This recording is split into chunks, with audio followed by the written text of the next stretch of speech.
5:30 by my watch. We are now call this special session to order. Could we get roll call, please? Mitchell, Running late. Rizzo, Present. Heiser, Here. Zuniga, Harris, Here.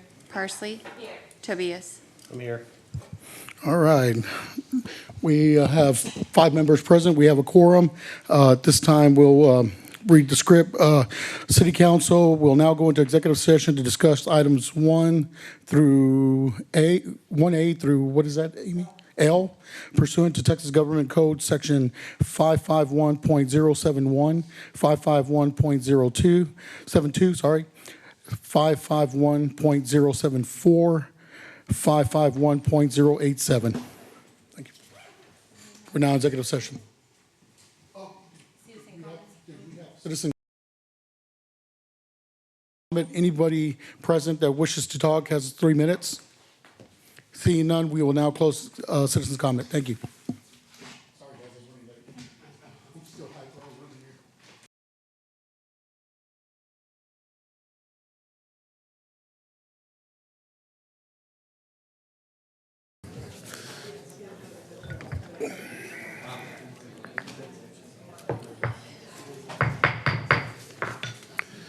All right, I'm going to call this meeting back to order. There was no action taken during executive session. There will be some action taken now.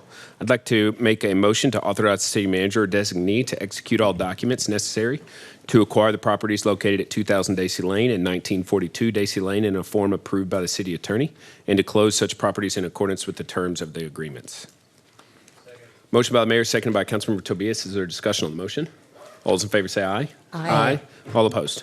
All right, motion carries 6-0. And I'd like to make a motion to increase the annual base salary of the city manager by 6%, which shall automatically amend the compensation section of the city manager's contract to be effective May 22nd, 2024. Motion by the mayor, seconded by Councilmember Parsley. Is there discussion on the motion? All those in favor say aye. Aye. All opposed? All right, motion carries 6-0. Motion to adjourn. All right, we are adjourned. Good evening, everyone. The time is 7:08 p.m. It is Wednesday, May the 22nd, and I'm going to call this regularly scheduled city council meeting to order. Would all please rise for the Pledge of Allegiance? Pledge allegiance to the flag of the United States of America and to the republic for which it stands, one nation, under God, indivisible, with liberty and justice for all. Would the city secretary please call the roll? Mitchell, Here. Rizzo, Present. Heiser, Here. Zuniga, Harris, Here. Parsley, Here. Tobias. Present. All right, that is 6 members are present. We have a quorum. Mayor Pro Tem. Mayor, I'd like to make a motion to excuse Councilmember Zuniga. Second. Motion by the Mayor Pro Tem, second by the Mayor. Is there discussion on the motion? All those in favor say aye. Aye. All opposed? All right, motion carries 7-0, or 6-0. Next up is approval of the minutes. Mayor, I want to go ahead and make the motion to approve the minutes for May the 7th, regular special meeting, and same for the regular meeting, same date. Second. All right, motion by Councilmember Tobias, second by Mayor Pro Tem that we approve the minutes. Is there discussion on the motion? All those in favor say aye. Aye. All opposed?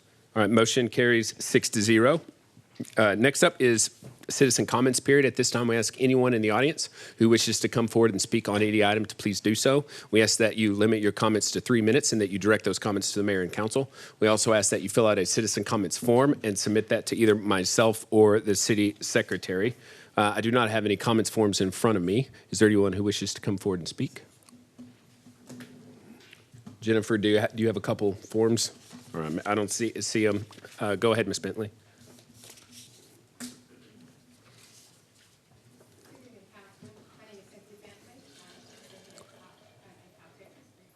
Paddington Drive, and I'm on a committee with Word of Life Church in Buda, Texas. We have a program that's coming up, Hayes Care Shoes of Hope, open registration for tennis shoes and socks for our next school year, believe it or not. We're already working on that. On June the 7th, registration opened, and it will end at the end of June. And Anybody that's interested and need tennis shoes and socks to start the school year, they just need to go online starting June the 7th to register. Okay, thank you. All right, is there anyone else who wishes to come forward?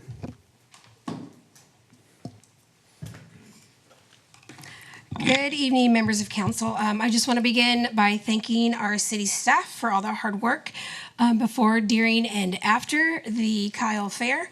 As usual, the drone show was amazing and the music was really great. So thank you to them for all their work.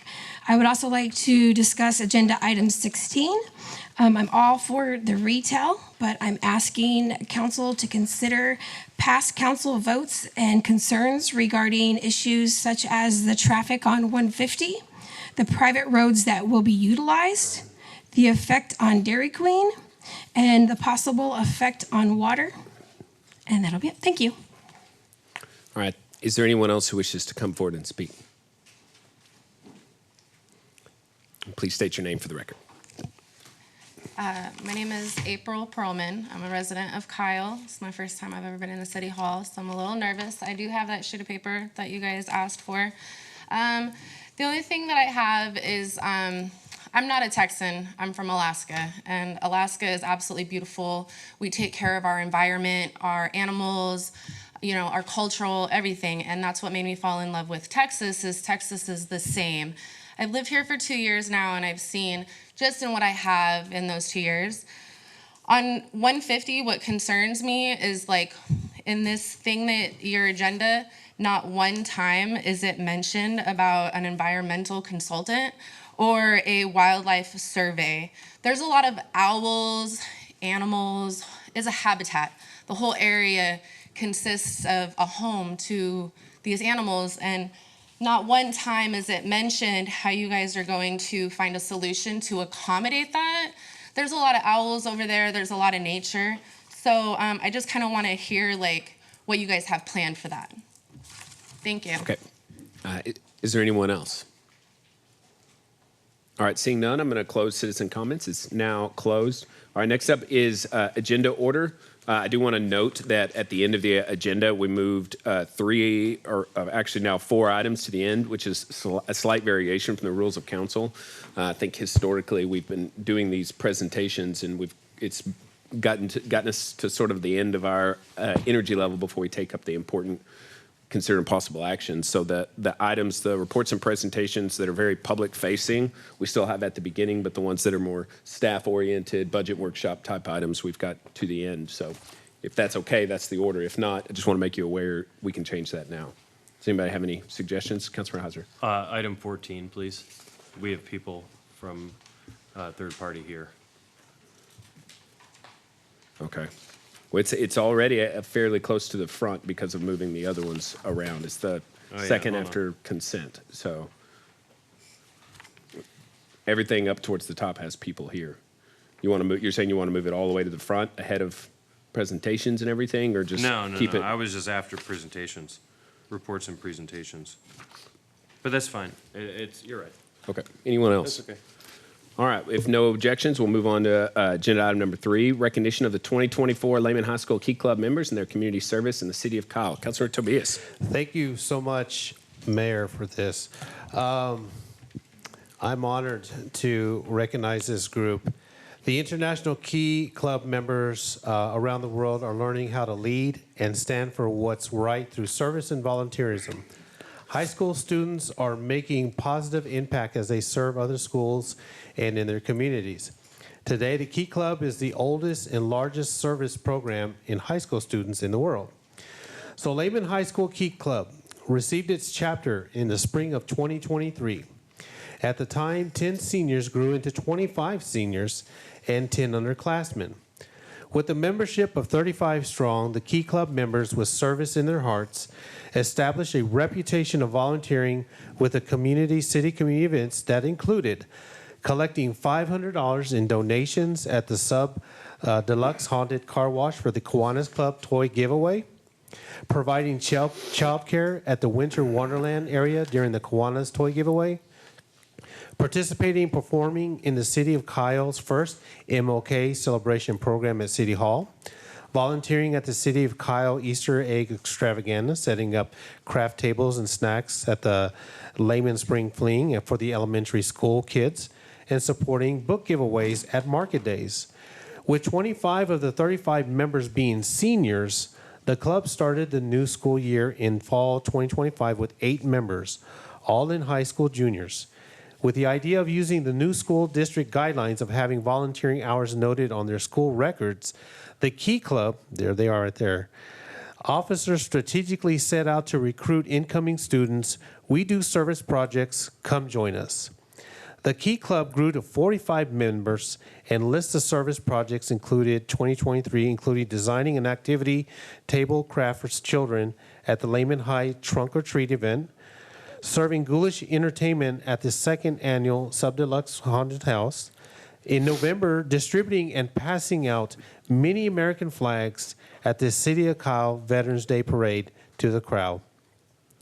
Working at the Christmas movie in Lehman Park as playground assistants, Santa's helpers, and all-around helpers at the park's staff. This past December, Mayor Mitchell, myself, and Hayes ISD School Board member Johnny Flores had the honor of attending the Kiwanis Key Club Regional Area Officer Training at Lehman. There, we spoke to many students in attendance, not only the importance of community service, but to learn how to build teamwork from within, staying involved, establishing goals, and building strong leadership roles for their future. In January, serving on the MLK Celebration Program sponsored by the Hayes ISD Diversity Advisory Council, collecting canned food for the Hayes ISD Clothing Closet, and the Performing Arts Center for the MLK celebrations. Performing at the Young People's Program before February Peace and Progress event, and volunteering at the Mini Arts and Crafts for the Love of Art Foundation, volunteering at Lehman, and also volunteering at the Tiny Tots Decathlon. Volunteering at the City of Kyle Valentine's Day Dance, Disabilities, helping at the refreshment and food sections. So to accumulate to their success, the 2nd year in service, the Lehman High School Key Club, with support of local citizens and community sponsors, I think Mayor Pro Tem was also one of those, thank you, sir, attended their first Texas-Oklahoma statewide conference in Denton, Texas. It was a great experience for these young students to attend and collaborate with other high school students. And at the end of April event, the Lehman Key Club received membership for its growth and the new members, including the 300 Key Clubs of Texas-Oklahoma District. The Ali Adasi, hopefully I said it right, Jr. received the Key Club International Lead of Leaders Award. Key Club member Victoria Garcia was voted as Lieutenant Governor for Division 38, and the Key Clubs included high schools in Hayes, Burnett, Caldwell, Comal counties, while Abigail Edge will be appointed to the Lieutenant Governor of the Key Clubs in the Division of the 24th North, which includes high school in Travis and Williamson counties. Dr. Westbrook was appointed as the new Texas-Oklahoma Director for Region 11 to oversee these groups, including Williamson County, Bandera, Texas, and Kerrville. And the Key Club announced at its last meeting of the year that Manuel Venegas was named Outstanding Senior of the Year 2024 for his commitment for supporting service and projects in the high school attendance at memberships meetings throughout the year. So the Lehman High School administrators. So with that, I would like to congratulate all of you for your success and your awards that you're getting, including the seniors. And I just wanted to say thank you so much. And with that, I'd like to bring up Sienna Rodriguez, the Key Club President, for closing remarks.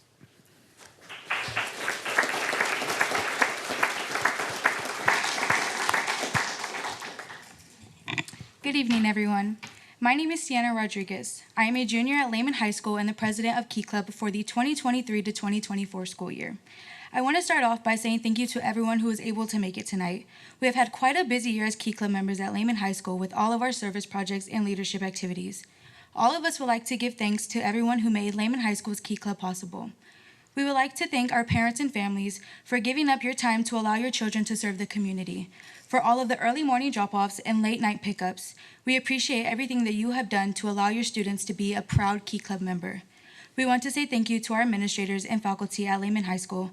We want to give thanks to Dr. Eric Wright and Superintendent Office. Thank you to the Hayes ISD Diversity Advisory Council. A sincere thank you to our amazing advisor, Dr. Vanessa Westbrook. Without Dr. Westbrook, Lehman Key Club would not be here today earning recognition for all of its accomplishments. Dr. Westbrook has been nothing but an inspiration to many, including myself. She has been there for every occurrence, ready to work and help make our community a better and safer place. She has shown and displayed her loyalty and dedication to not only Lehman High School's Key Club, but many others as she fulfills the role of Kiwanis and Regional Advisor for Key Club. Thank you for everything that you do to support our club and to support our member. Thank you to the City of Kyle Parks and Recreation staff and the City of Kyle Communication Department. And a special thank you to a group of citizens who support us with motivation, kindness, and generosity. Sets Deluxe Car Wash in Kyle, Mr. and Mrs. Tobias, Dr. Vanessa Westbrook, AM Vets Post number 115 Kyle, Mrs. Christiana Spencer, Councilman Robert Rizzo, Mrs. Wilma Gervais, Councilman Michael Tobias, Mr. and Mrs. Castaneda, School Board Member Johnny Flores and Mrs. Chelsea Flores, for the Love of Art Foundation, St. Elizabeth Episcopal Church, and a gracious anonymous donor. We hope we made you proud. Thank you.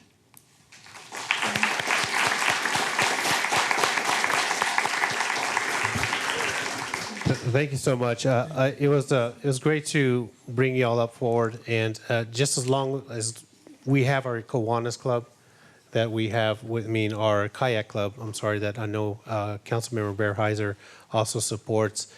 It's important that we empower our youth because as when we were younger, you always hear about today's generation, this, that, the other, right? It's our duty to encourage them to get involved, stay motivated, and embrace a lot of what they are in their roles. And I think it's important that we recognize them because they are our future leaders. They are our future business owners. They are our future teachers. So I'm very proud to support you, and the best of luck to all of you. And thank you, Council, for allowing me to bring this forward and recognizing this group of young students. Appreciate it.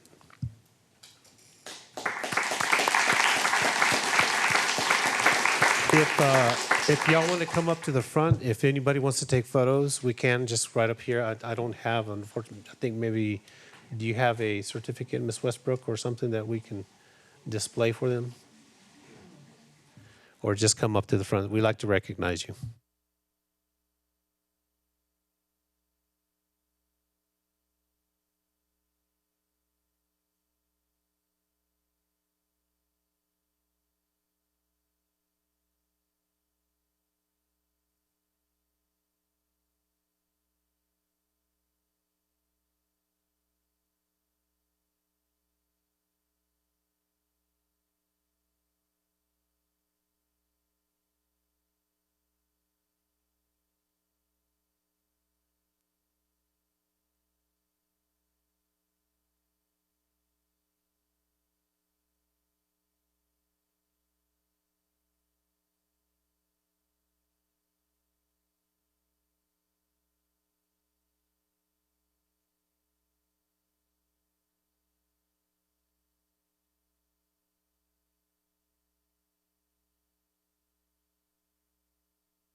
All right.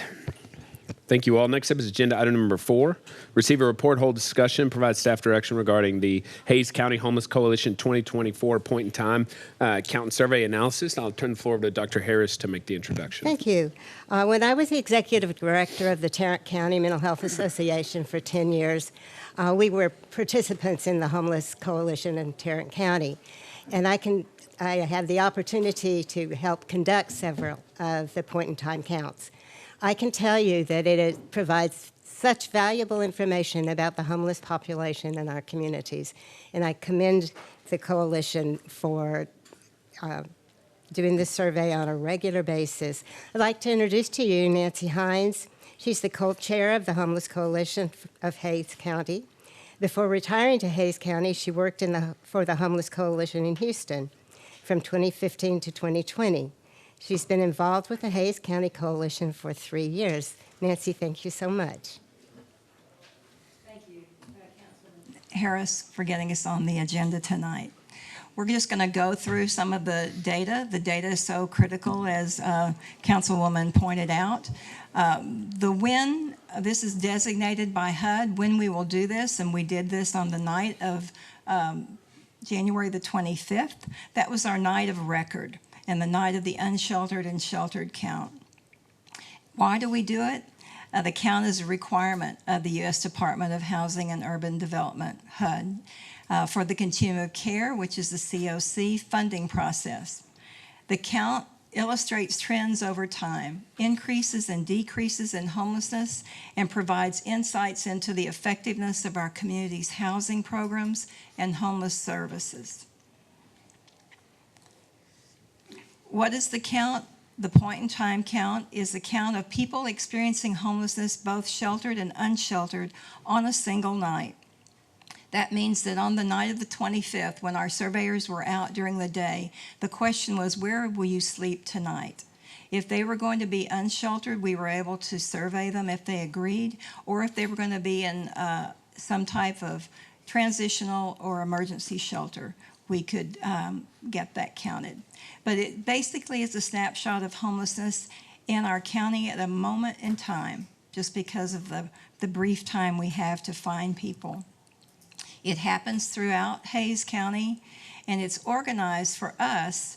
It's organized by Texas Homeless Network, which is referred to as THN, and they're the lead agency of the Balance of State Continuum of Care Homelessness Response System. Hays County is one of the 215 counties that is part of the Texas Balance of State. We used about 50 volunteers to do the count, and then we had 17 support staff that did other things to make the count successful. And you can see what it tells you. It tells you, again, it's an approximate number of how many people were experiencing homelessness in our county. It also shows the trends.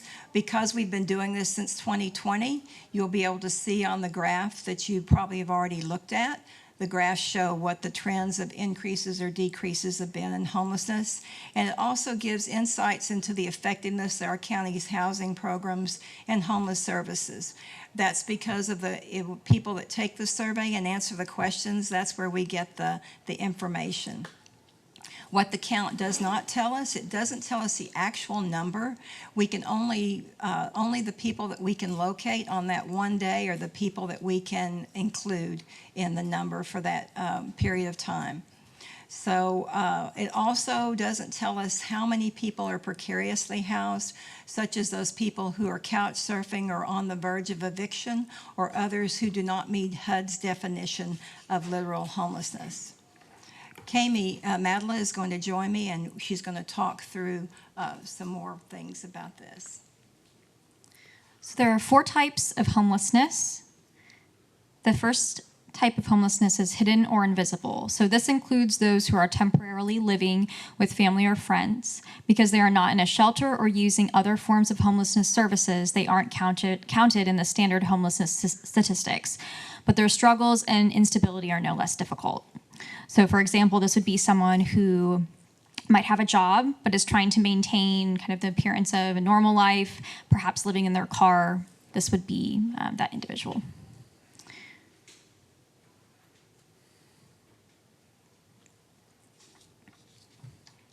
Next, we have transitional homelessness. So becoming homeless due to a major life change or catastrophic event. So this would be an individual that doesn't necessarily have a safety net, a family support, or a financial cushion to fall back on. Generally, these are younger people and families who turn to a shelter or temporary housing system for only a brief stay. So this is what we would call first-time homeless.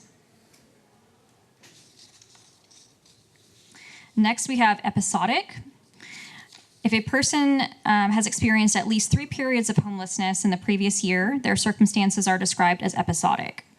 Many of these individuals are younger people who may suffer from physical health, mental health, or addiction. Help at this stage is critical as episodic homelessness can quickly turn into chronic homelessness and problems can become more severe without interventions. And lastly, we have chronic homelessness. A homeless individual with a disability who lives in a place not meant for human habitation. This individual has been homeless and living as described for at least 12 months or on at least 4 separate occasions in the last 3 years, as long as the combined occasions equal that. So if you look at this graph here, it shows some statistics. So it shows 2020, 2021, 22, 23, and 24. It shows the numbers of unsheltered versus sheltered individuals that were captured in the point in time counts.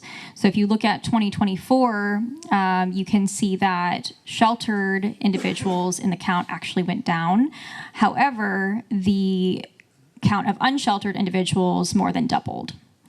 And that's when we're comparing 2023 to 2024. So how do we identify the people in the community that we are surveying? So one way is that we actually use an app, and people are able to place pins where they have perhaps seen a homeless camp or perhaps seen individuals that may look like they are unhoused or living outside or in inhabitable conditions. In addition, once we have those pins, we can kind of map out where the teams are going to be going. And so when the teams are dispersed, they then use an app, the same app that has the pins in it, and they go into the community with these teams, and that's when they start surveying. So from the map that we collected from the pit count, there were 5 individuals in Buda. There are 3 in Kyle, 199 in San Marcos, and 2 in Wimberley. So keep in mind, these are the individuals that we captured on the day of the pit count. So, of course, this is just a small snapshot, but it is what we were able to capture on that day.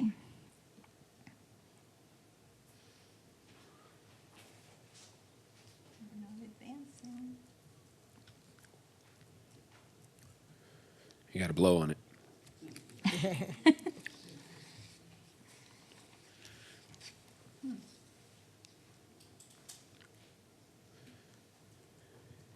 Is there a trick? Can we touch?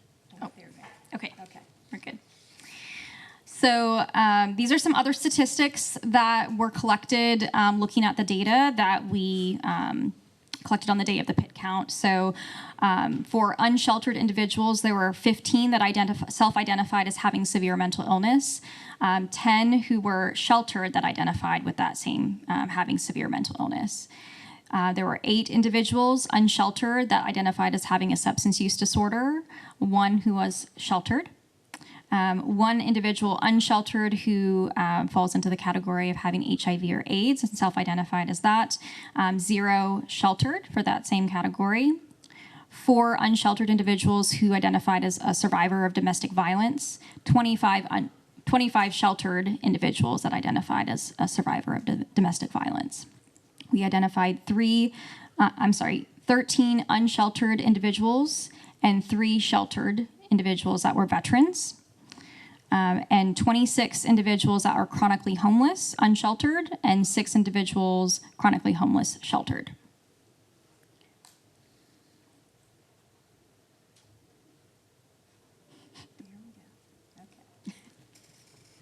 One thing I'll say about those subpopulations or the populations that Kami just spoke about, those are the ones that are the holdup for the numbers for the year for the count. So when organizations are going after specific funding related to that, and they need that data, that's the data that's recognized by HUD or by the state of Texas or whoever's doing the funding.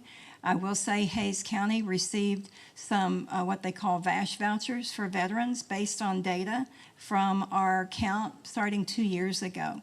The data We received 8 one year, and then last year 8 more. So that's real important. That's permanent supportive housing for veterans. One group that's not included in the number that you see for our annual total for the year are the students from the 4 school districts in Hays County. The reason for that is that they use different definitions for students because any instability for students is a threat to their success. So they include doubled up, which means they can be staying with family members or they can be sleeping on someone else's couch. They also use motel hotel stays that families pay for themselves. In fact, the homeless liaison for Hays CISD told our board a few weeks ago that this year she has more homeless students and families that are living in motels than she's had in a long time. That's their solution to housing. But McKinney-Vento Act, this is all based on the McKinney-Vento Act that was passed in 1987. It was really the first homeless legislation that was passed. But it was really to help provide guidelines for students so that school districts do have to kind of go the extra mile for students that need a lot of other resources besides what a normal, a house student would need. They also, because this data is collected at the time of enrollment for the school year, since we don't collect it on the day of the count on the 25th, that's another reason it can't be included in the numbers because we have to have engagement on that official day. One of the things our school districts did do for us was to update their report. The report that they normally give, the McKinney-Vento report that they turn into HUD, is turned into on October of the school year. They did give us an update as of January 1st for the year, so the numbers were a little closer to being current. But you can see the breakdown. It breaks it down by grade bands and then the 4 categories with the totals being given. For Hays CISD, this was a slight decrease by the time they turned in the numbers. But again, the Hays CISD homeless liaison said after they turned in the numbers and the report was created, more enrollment happened. She said a lot of families, again, are moving around and shifting. And so by the end of January, the numbers were back up. So where does this lead us? So where they're going nationally is talking about housing first. And you can see the model. It's from homeless when you have housing with including supportive services. That's when you get life stability for people because the goal is to move people out as soon as you can. Housing first effectiveness. This comes from the National Low Income Housing Coalition. Evidence from a systematic review of 26 studies indicates that Housing First programs decreased homelessness by 88%. So you can see that and how it improved housing stability by 41%. So that's long range. That's the sustainable change that you want to see happen. The old model was treatment first. Let's get them off of their drugs. Let's get them mentally stable, and then we'll house them. And that, in looking at that data, it couldn't support success. Clients in stable housing experienced better quality of life and showed reduced hospitalization and emergency department use, which cost you a lot of money as a community. When you look at there's cost models, we don't have one for Kyle right now. One of our goals will be to look forward to that to show what it's costing when you're not investing money with the housing model to get people housed or keep them housed, that it's going to cost you more when they're unsheltered. So our ask is, at this point, is we're trying to get representation from every city council and the commissioners court to form a roundtable that the Homeless Coalition will facilitate with some other leadership from Texas Homeless Network to talk about what it would look like and what it's going to take for resources to prevent and end homelessness in Hays County. So our ask to you, Mayor and council folk, is that we will be able to identify someone from leadership, whether it's a council person or someone in your staff, city managers. We've gotten already a city manager from Dripping Springs, and we're getting other city people. So that's what we hope for, because we hope by the fall that we'll be able to have our first roundtable discussion, and we definitely need Kyle included. I know that y'all are moving forward on your first strategic plan for your CDBG grant, and that's encouraging. So we really need y'all in the conversation. Any questions? Does anybody have any questions for Mr. Hines? Mrs. Hines? Thoughts? Feedback? Well, thank you for that report. That was very helpful. Thank you. All right, next up is agenda item number 5, a proclamation recognizing World Missions Society Church of God. Councilmember Parsley. Thank you, Mayor. So I would like to start by clarifying some information I heard. So this is not a push for religion or any particular church, because those are comments that I got this afternoon. But about 3 or 4 weeks ago, Bradley reached out to me to invite me to serve lunch at our fire department. And while we visited with them, I had the opportunity to learn what the World Mission Society Church of God and their service to the community. And I was truly impressed to learn the amount of hours that they put, and for volunteer hours they put to our community in communities around the world. From river cleanups to serving our first responders to helping during natural disasters and more. I think we all know it's not easy to gather volunteers, especially during difficult times, and knowing that they have been so committed to helping our community really made me happy. And so I appreciated the invitation. So it is a pleasure for me to be able to read this proclamation. So whereas the World Mission Society Church of God has demonstrated great teamwork and energy in both organizing and collaborating volunteer events benefiting the City of Kyle and Kyle Fire Department, and whereas the World Mission Society Church of God has completed 10 significant volunteer projects from 2023 to 2024 by providing valuable assistance in the form of 150 to 200 volunteers per event, and in the large and small scale volunteer events has donated a total of 5,000 volunteer hours in environmental enhancement. And whereas the World Mission Society Church of God has enhanced the beauty of the environment in Blanco River, and in addition enhanced the health of the Balcones Canyonlands Reserve through removal of invasive plants. And the World Mission Society Church of God has influenced and elicited appreciation from the communities in which they have served and who have witnessed their diligence and commitments to volunteerism with the City of Kyle. And whereas the World Mission Society Church of God offers many volunteer services that contain the love of God Mother, they have made contributions to society through blood drives, clean world movements, and donations to victims of earthquakes throughout the world. Now, therefore, I, Daniela Parsley, City Council Member, District 5, on behalf of the City of Kyle, hereby recognize the World Mission Society Church of God on his 22nd day of May of 2024. And I know we have some of the members in here, and I don't know if you would like to come forward. I don't know if Bradley would like to say some words regarding the work that you do.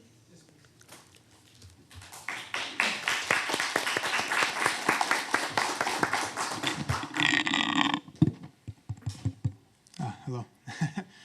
First of all, thank you so much, esteemed members of the council, for recognizing us and allowing us to be here today. My name is Brad Lutz, volunteer from World Mission Society Church of God. We are an international organization with 7,500 chapters around the whole world. And our mission is to spread the love of Mother through volunteer work. We believe in God the Father and God the Mother according to the teachings of the Bible, and believe a mother's love is the purest form of love, which gives love without seeking for anything in return. So like this, we carry out volunteer activities, which has led to numerous awards, such as the Queen Award, the Green Apple Award, and many times the President's Volunteer Service Award. And recently in Austin, we received the Presidential Lifetime Award for 4,000 volunteer hours last year, and we're expecting to receive that this year as well. We are thankful to be able to work with Mayor Pro Tem Robert Rizzo, Councilmember Daniela Parsley, Councilmember Michael Tobias, at our events, our Lunchbox of Love, our river cleanup, and other events and so forth. And we thank you guys so much for supporting us. So far, we've visited fire stations at Hutto, Georgetown, Kyle, Cedar Park, and Bastrop as well. And we plan to visit 7 more in the Austin area. We're so thankful for you guys to recognize us and encourage not only us here, but all of our volunteers in Austin and around the world with your recognition. And we are moved and encouraged to participate in more activities here. And we want to bring another 300 members to Kyle for volunteer activity here. So we'd love to discuss about that in the future. Okay, again, thank you so much.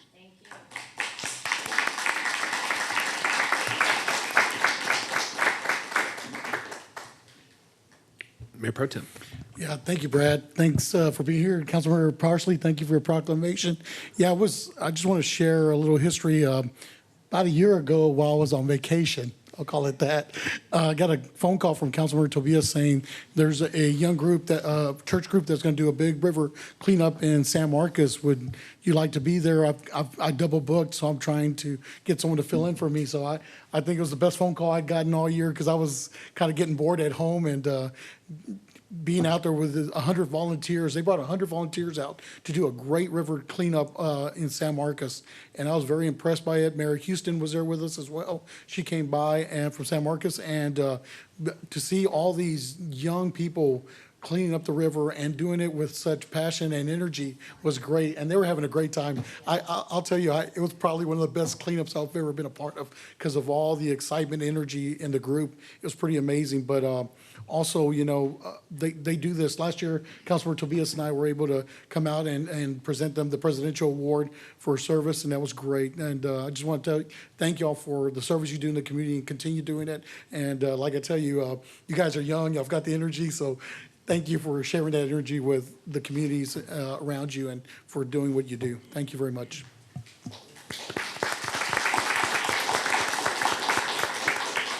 Yes, yeah, we went out there to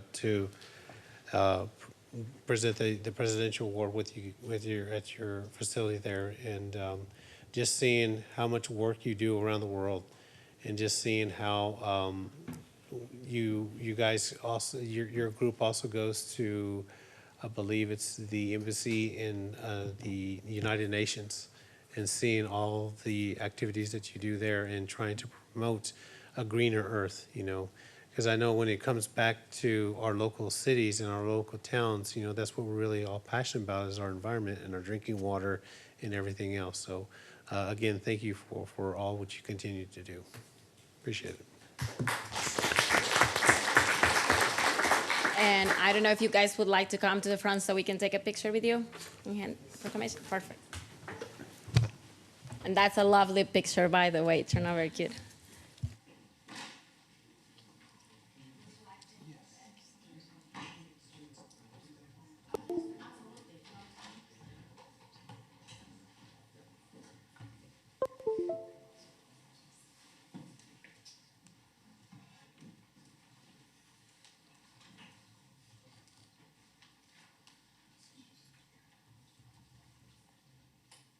All right, 3, 2, 1.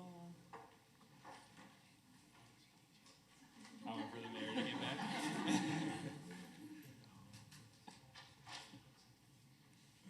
And then I take one on this.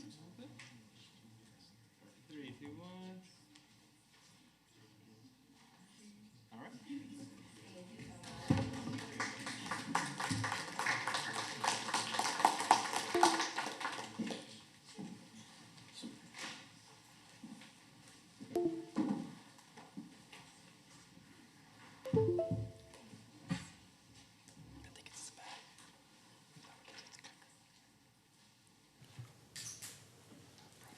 All right, next up is our consent agenda. Does anybody have any items they wish to ask questions or pull from the consent agenda? 8 and 11. All right. Anyone else?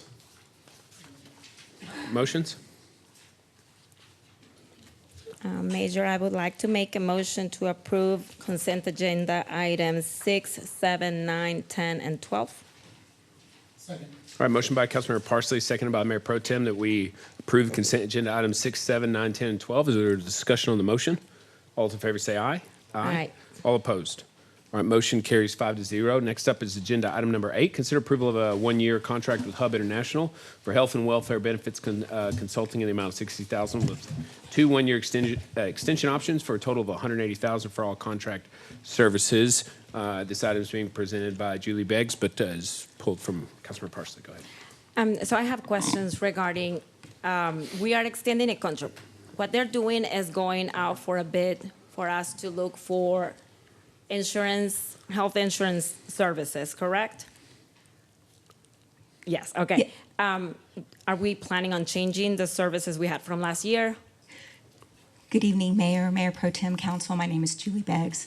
I serve as the Assistant Director of Administrative Services. What we are doing through this action is formalizing an agreement with them. Currently, Hub is acting on our behalf and has been for the last 2 years through our medical provider. So this action tonight would formalize that structure and put a contract in place protecting Kyle's interest.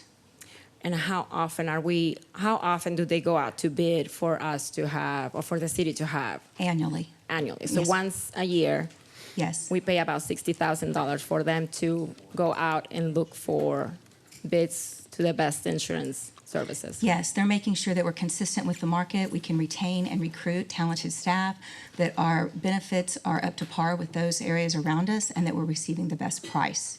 That goes on an annual basis. I find it very expensive for them, especially if we're not changing services, to pay $60,000 for a once-a-year thing. Well, I would just add that we could change services, we could change providers, and it's several $1 million in healthcare claims that we are trying to manage through this process. So it's certainly expensive to have a consultant go through that process, but it's very complicated as well. And even if it's just a few percent that we can save off of what the renewals would be with United Healthcare, it's certainly well worth it in our mind. So that's why we use them. They also do other consulting for us as well. One of the things that we recently did with them was to look at a self-funded model to run the analysis to see, does it make sense for us to have an outside insurance company or to have a separate internal service fund that we have some other stop-loss insurance carriers and things like that. So it's complicated work, but we'd recommend it to you because it is complicated and it's significant dollars that we're spending in healthcare. So they will become a liaison between the city and the health insurance? Like, will they be handling the claims? No, they don't. United Healthcare handles the claims. If we ever go to a self-funded model, then we would need to hire a firm to be what's called a third-party administrator to handle those claims. We've used HUD for years. I think what Julie was trying to indicate is it was part of the contract with UHC. We were already paying them through UHC. It was a percentage of the bills that we paid. This breaks it out. It makes it, we believe, more transparent and easy for us to have that direct relationship with HUB independent of whatever insurance carrier that we have. I guess to add, if you don't mind, Mayor. Councilor Tibisco. What is it that they would do on a daily basis then? You know, as far as like you say, they go and they make sure that they follow within guidelines. Give us an example of what the guidelines are that they would be helping the city with, as far as, it sounds like they're the middleman of the insurance company. Well, city, this company, and the middleman. So what we'll do is if I could just try to speak to that briefly, we'll ask United Healthcare for a renewal. They will give us a very high rate, an increase on our health insurance coverage.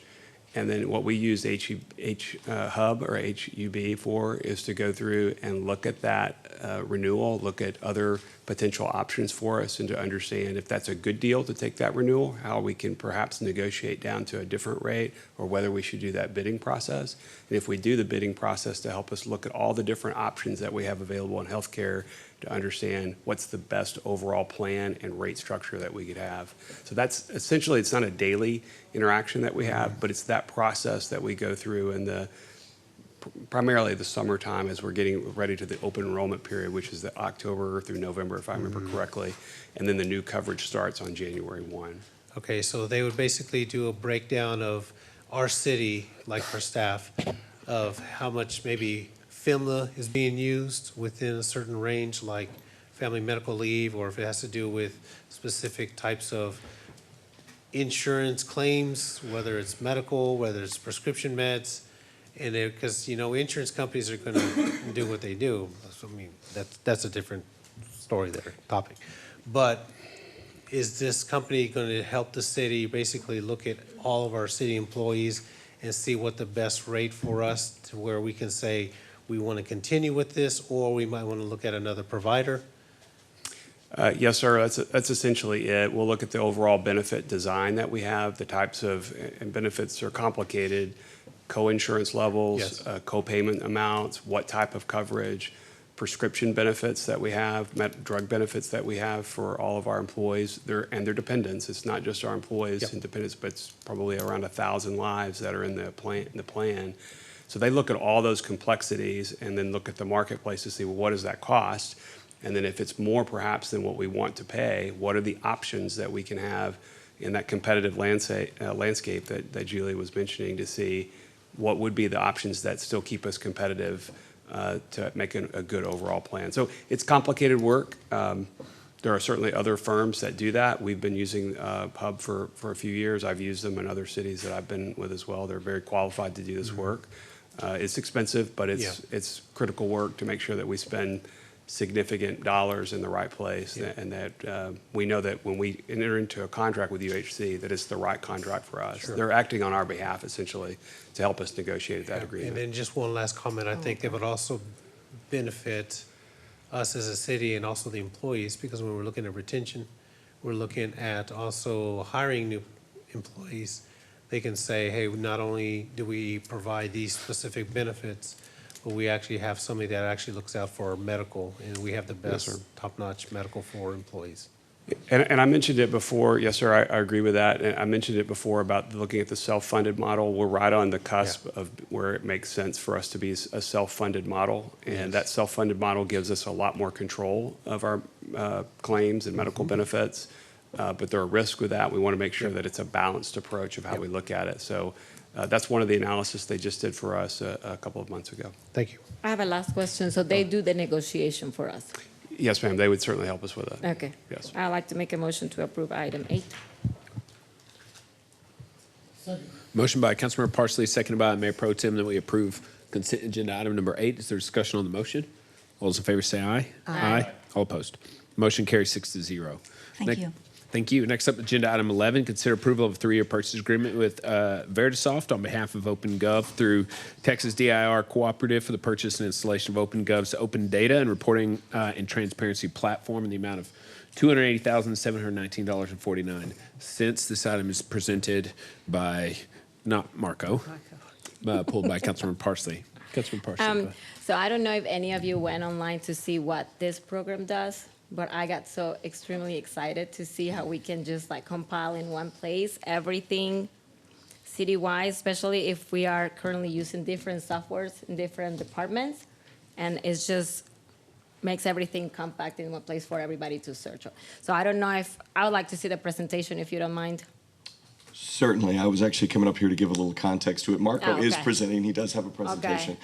I found him. Originally, the strategic plan presentation was before this, and there are examples of this software in the strategic plan presentation with some screenshots and things like that. But I completely agree with what you said, and Marco's happy to run through the presentation if you'd like to see it. Sure.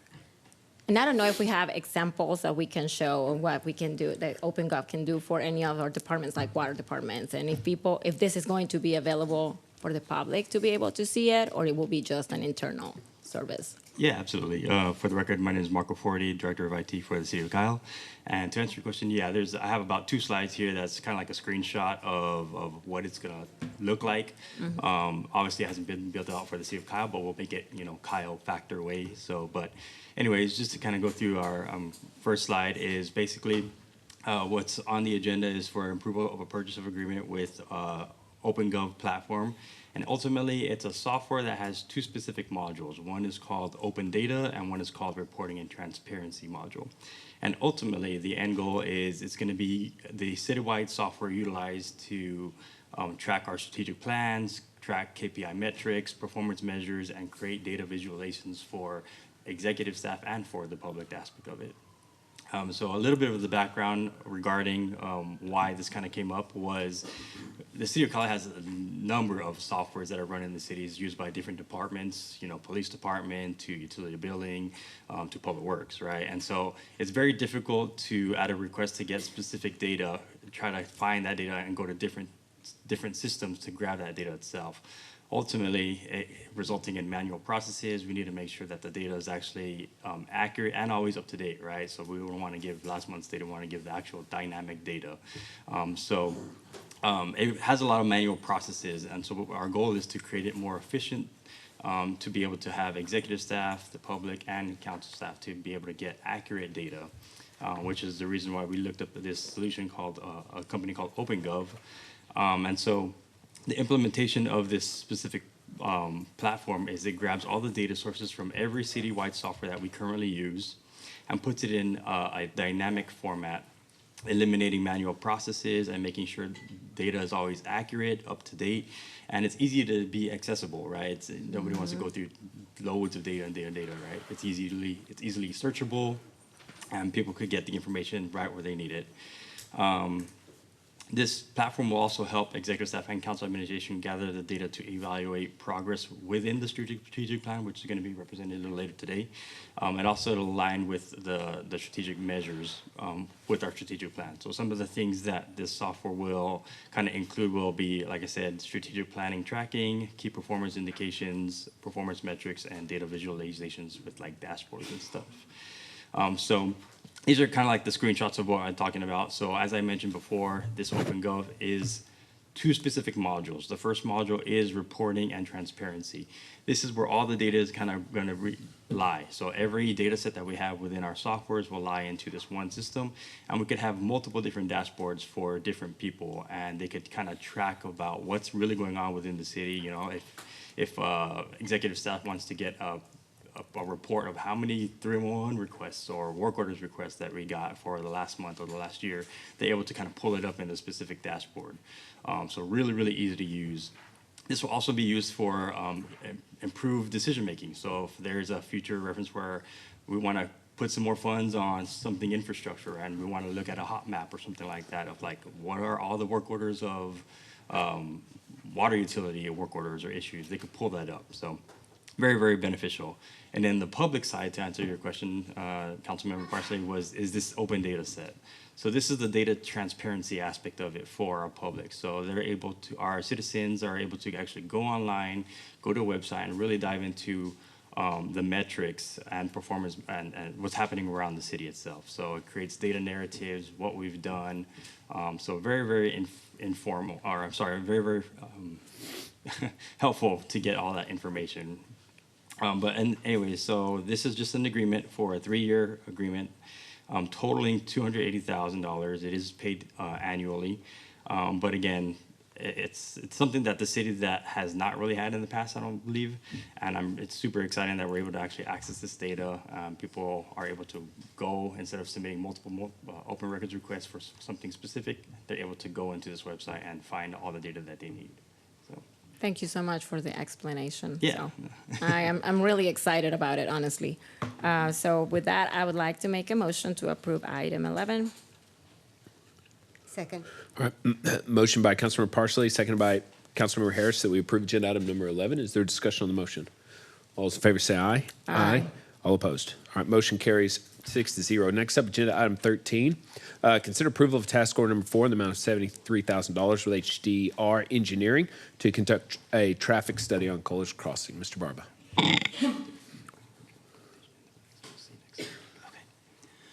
Good evening, Mayor and Council. Leon Barba, City Engineer. And I'll need the next slide, please. Just a little bit of the background. In 2022, we did have a report that was done by STV Engineering They were tasked with only looking at the intersections at Kohlers Crossing and Marketplace Avenue there on Kohlers Crossing. This new project that we're bringing to you is going to be done by HDR Engineering. Would like to tell you that HDR Engineering, the firm, was selected mainly because of one big reason. They are the design engineers for the overpass that's going to go over the railroad crossing. So they're going to have a bridge that goes over the bridge goes over the railroad tracks, and it's going to land somewhere around RSI. You're going to have people coming at a pretty high speed coming down off that bridge. You're going to have that intersection right there at Marketplace, so we're going to have to be very careful on how we design that particular intersection. What we don't need is rear-end collisions because of somebody having to wait for a stoplight or traffic light. Some of the things they're going to be looking at, they're going to be providing 24-hour intersection turning movement counts, typically what they do. And I asked them, I said, why do you need to do this? We did this back in '22. Well, obviously traffic has changed a lot. And they're also going to take that as their base scenario for their traffic counts and start expanding that number by looking at what's going to be developed in there. We know Marketplace is going to be opened up in about 2 years. So there's going to be quite a bit of traffic there. You have a lot of truck traffic. You have PD there, right there, trying to get out and respond to emergencies. So that's going to become a very busy intersection in the future. They'll be collecting all the crash data. They'll be looking at the intersections, making the field studies in the field, and looking at all the geometrics, traffic lanes, and we're also going to be looking at that exit there from PD that you get out into Kohlers. It's hard to make that left there, going back west from PD. So we're going to be looking at that also, see if we can come up some recommendations on that. They're going to give us a report. They're going to give us interim improvements that we can try to take immediately, and then they're going to give us the long-term improvements. They're also going to have to give us those cost estimates. We need those so we can start planning for our CIP. Next one. Option 1 is, of course, to approve the contract for $73,000 with HDR Engineering. Option 2 is do not approve the contract. Next slide.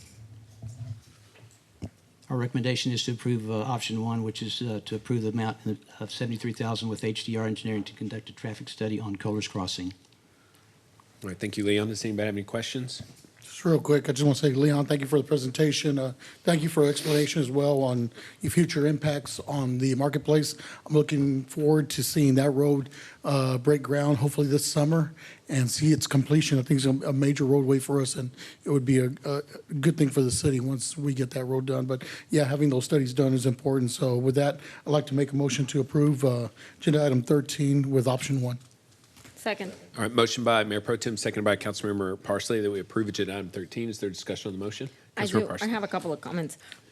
When we did the last traffic study, I know the council decided to go for the traffic light, but was that the recommendation? No. That wasn't the recommendation. We did not get a recommendation on Kyle Marketplace. We did get a recommendation to move forward with Kyle Crossing. And just to let you know, we're planning to get the plans for that project next month, bid it out in July, and hopefully start later this year and actually installing poles, wooden poles and cables at the intersection of Kyle Crossing. So I was just wondering because not that I love them, but I have learned, over the last couple of years about roundabouts, and I feel like that's one of those intersections that I can see a roundabout working perfectly. Because if we have, all of us have probably struggled with that intersection right now. It's driving everyone crazy. So I don't even know if there's any way that we can remove the temporary light and just leave a stop sign like we had before, because I think it was working. The traffic flow was a lot better than we have right now.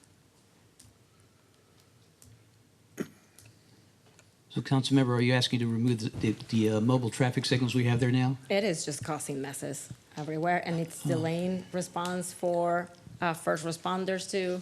I don't know that. Based on my experience, Councilmember, I go through that intersection just about every day. And when we just had the stop signs there, it was a free-for-all. People would, as you can imagine, some people would take off when they're supposed to, others do not. They kind of piggyback with the others and follow through. And some of us do get upset when that happens. And so I was afraid of it could turn into road rage. That's one of the things I'm worried about. Now today when I go through that intersection, be patient. The light's eventually going to change, and I'll go through. So it may take 2 or 3 signals, but I will get through eventually without having to worry about somebody beating me through the intersection. That's just my personal experience. Okay. Yeah, I was about to say, yeah, before the lights, it was a free-for-all. Yeah, and it was worse. People It was definitely were running worse. the stop sign and everything else. It was pretty bad. I drive that one every day. So, but to your point, Councilmember Parsley, which I think is very well taken, like, you know, when it was originally brought up, we were given three options. One was a roundabout, which would have been a permanent fix. One was a full redesign of the intersection with improved turn lanes and a variety of other decel, you know, like a good light. And then one was the wooden poles option, which was just a few $100,000, I think. It didn't cost a lot.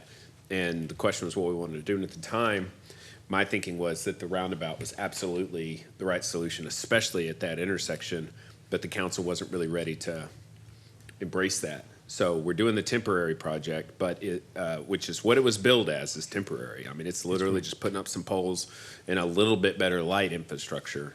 But this study is supposed to make it such that we're able to come up with a permanent solution, and is the intention for us to immediately engage on that permanent solution, because those, as to what Councilmember Parsley said, like those poles with no additional infrastructure improvements are still going to make it not a good solution.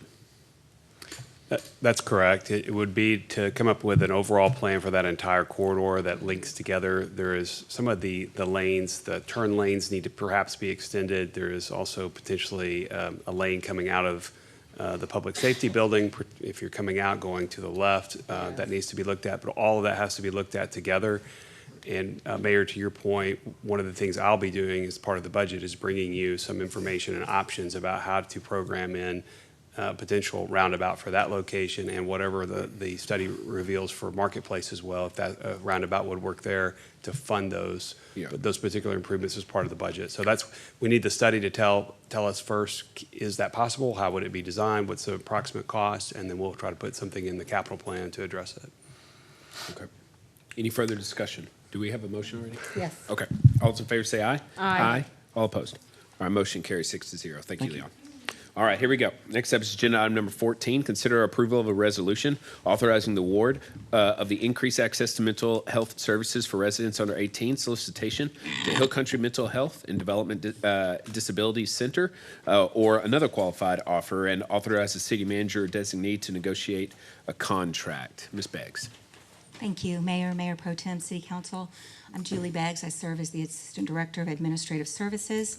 I do not want technology to distract from this important item. Thank you.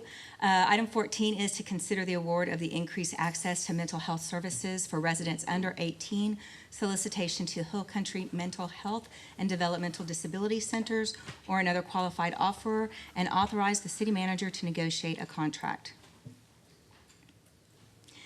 Before we begin, I would like to share a little bit of background.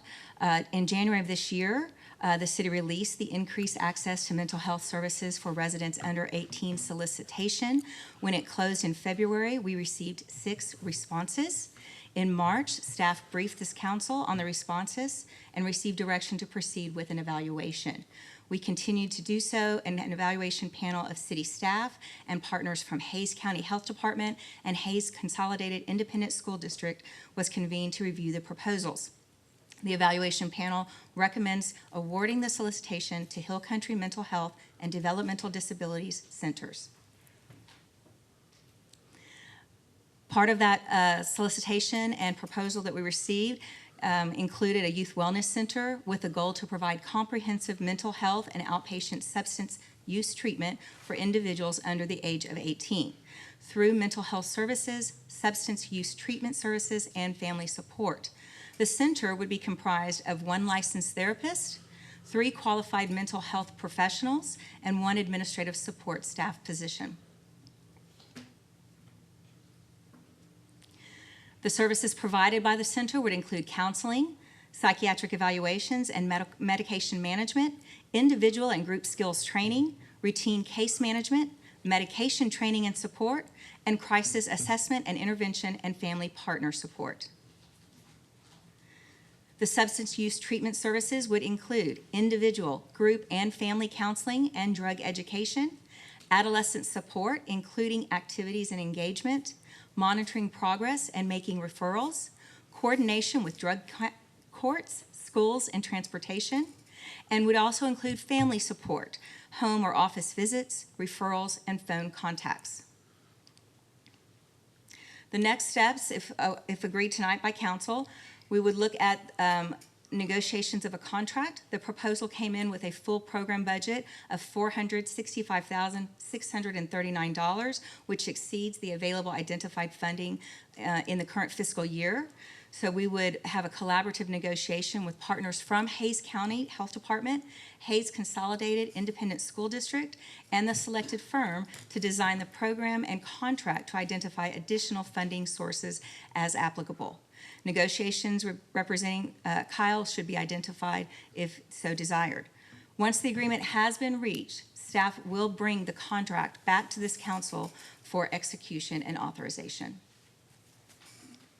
Your options tonight include approving the award of the increased access to mental health services for residents under 18 solicitation to Hill Country Medical Health and Developmental Disability Centers, and identify the representatives from Kyle to participate in the negotiations. Or approve award of the contract to another qualified offeror, or finally do not award the contract at all. Staff recommends option 1, which is awarding to Hill Country Mental Health and Developmental Disability Center, and identify representatives from Kyle to participate in the negotiations with city staff. All right, thank you. Does anybody have any comments regarding this proposal? Councilmember Tobias. Okay. Glad we're bringing this forward, but I just do have questions because it is that time of year. Budget season's coming.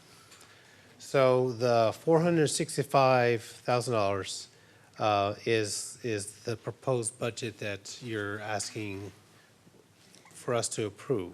No, sir. Tonight? No, sir. Let me It's just to, clarify. it's just to basically say this is what the overall amount would be, and then you'll bring a contract back later, correct? That is what Hill Country requested to Okay. fully fund this program, was the $465,000 figure. We have $100,000 that was budgeted in this fiscal year Yes, for this I remember program. that. Mhm. So during negotiations, we would have to come to what the contract could look like within our funding availability. Okay, and we will collaborate with Hays County along with the district to be able to get to this goal of the 465? That's correct. Okay, Or determine what services would or would not be launched this year. okay, that's fine, because I know that when I believe they came up here and spoke to us, I asked the lady here, in a perfect world, how would we be able to help out? Of course, it's funding. And so if it's something that we're going to help with, if we do approve, if this passes through, we bring a contract back that we could maybe look at not just doing 1 year, maybe just doing 3 years or something like that, and have it recurring in our budget, and then continue to have the county and the district combined together, because I could see this number going up, because the services are needed. I'm not debating that. It's just I want to be able to make sure that we have the number, because if we need to increase it, then at least we have something to where we can have a stepping stone moving forward on that. So, You're absolutely correct, and that would be at the will and desire of the council. yeah, we can talk about that like every budget season when those specific items come up. And I believe Councilmember Bear Heiser is really involved in the mental health initiative, so I'm sure he can give some feedback on that. If I could just interject with one note around funding, is I've identified 4 grants that we can apply for. 2, one with St. David's, one with Seton, one with the state health department, and then another within the state as well. But in order to move forward with trying to identify that funding, we have to move forward with trying to negotiate what the program would look like through the contract. Sure, exactly. And if we could use some of that grant money, we can also counter as well. So what I'm saying is that if this is just a ballpark figure, you never know, we may be able to apply those grants and then also collaborate and get additional funding to where this can actually increase and we can serve more people. That's the overall goal that I'm looking at. Question? Councilmember Harris. So, 2 questions. One, do we have a feeling for where this would be located? We don't at this time because we've not started those negotiations. Okay. Would the provider be expected to provide the place? The provider is willing to partner based on the proposal they submitted, but we've not isolated it down to one geographic area. Okay. There are many ideas that have been discussed, but nothing. Okay. So Councilmember Harris, I didn't mean I to can interrupt answer your you, but question. I did want to mention that the school district has indicated they may have a facility that we could use for the program. And so part of this discussion with the provider would be to discuss what do they need? Does this facility work? Where, does it have all the amenities that they need to make it work? But potentially the school district would rather, instead of a cash contribution, they may allow this program to use one of their facilities. So that's one of the things we've got to finalize, but that has been discussed. And I confirmed today with the district with the district representative, that there is interest in doing that.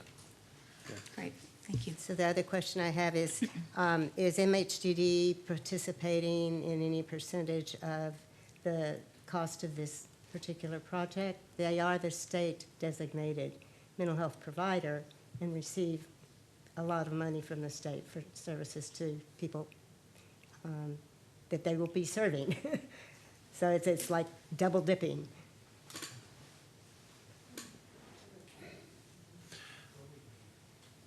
I see the logic there. I hadn't thought about that until right now, but that's obviously something that would be discussed in any sort of negotiation. Yeah, I would think that they should participate in the cost of the services.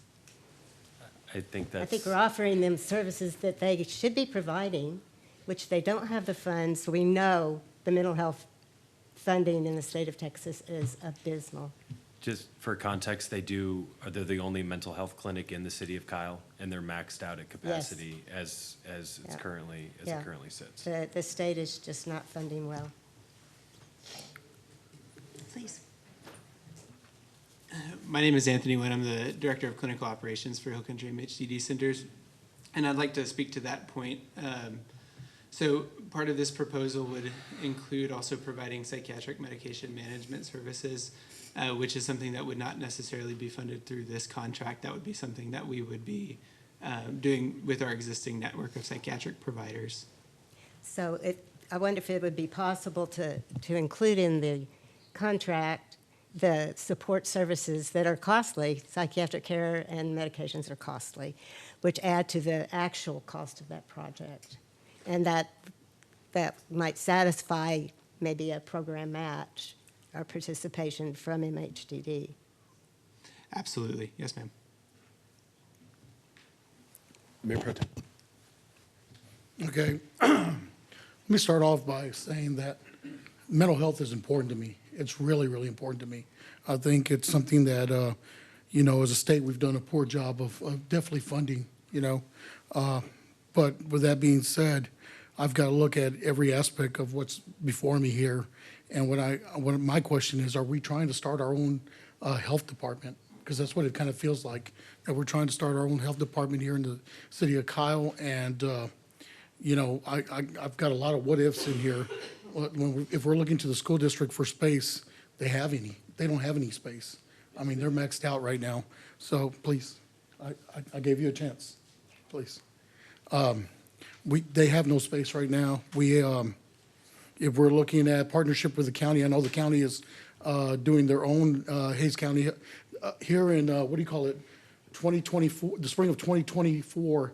They started their behavioral health program, which outlines assessments and surveillance, collecting data to understand community needs, identifying high-risk populations, reducing stigma through workshops and outreach, promoting understanding of mental health disorders. Objective 3 was preventing programs targeting risk factors like substance abuse, unhealthy living lifestyles. Treatment 4 was referral services, access to counseling, therapy, medical management. This is something that they're really working on. Community support, housing assistance, employment programs, support groups, collaboration, coordination, partnerships, healthcare, schools, social services, and they're also looking at crisis response and disaster preparedness, working with young people. But they've also started what's called, hold on, let me get here, to the Healthy Hayes Coalition, which I believe that you're on the board for. Is that correct? So the Healthy Hayes Coalitions is a collaboration of stakeholders, practitioners, educators, providers, community members within the community that address 6 focus areas: mental health, immunizations, sexual transmitted infections, social services, health indicators, and develop strategies to intervene, utilize collective resources, evidence-based practices, improve health outcomes for overall well-being for residents of Hays County. So this is a county-led effort. So this is going to be something that the entire county is working on, which will be partnering with other municipalities. I did have a phone call today with our county health department, and they kind of didn't show great interest because this is not something the county does, is participate with just one municipality. They participate for the entire county. They're working for the entire county. So what they're asking is maybe a partnership with them. They are on the board and the committee, but they felt like this was a different path than what they envisioned. So my problem is with this is that we don't have a staff for this. We don't have professionals that even address this on staff here with the city. So why are we not partnering with the county who has a mental health professional who is working as, I'm sorry, I'm still talking, please wait. Okay. And I just feel like we're looking at the staff that they're looking at here is a pretty large staff. And are we going to absorb that in our budget if we have no other partners? We've got 100,000 right now, and you might have some funding as well, but is that going to be yearly, or is it the city going to have to fund this? And honestly, it kind of feels like we're starting our own health department, and that's something I don't think that we should be doing as a city. Those are my comments. May I? Okay. Permission, yeah, because you stood up first, so. But just, I'd like to address, to reiterate what I said just before you spoke. I spoke with the school district today, and they identified a very specific school within the city of Kyle today that they have available for us to use. We just have to engage in those conversations with them. So what you just stated is incorrect. And I told you this last night when we talked, and you still chose to say something that's not correct. So, number two, if the county was ready to start serving the residents of the city of Kyle, why haven't they started serving the residents of the city of Kyle? And as you stated, I am on that board. And I am still pushing forward for something that I believe to be very important and something we have taken multiple votes on already, which tells me that you all think that it's important as well. So I'm struggling to understand what the hesitation is with us fulfilling the back end of the vote that we took to issue an RFP to identify a provider to potentially operate a program within our city. This is the back half. Otherwise, what was the purpose? Why did that suddenly become less important to you over the course of the last 2 months?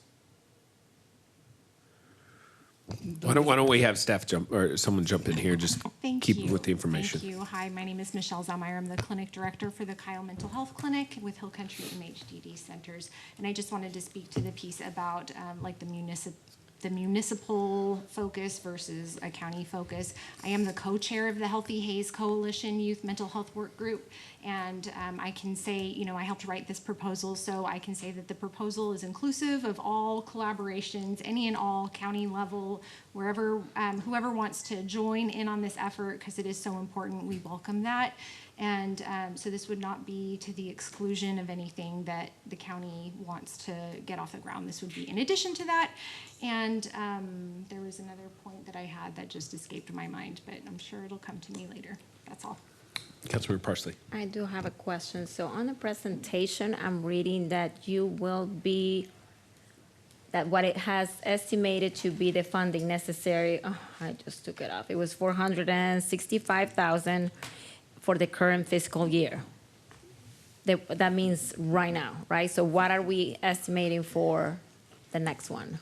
We asked during the solicitation process to submit for this year and what it would take for those interested to participate to fund the program. And so that's where the 465 comes from.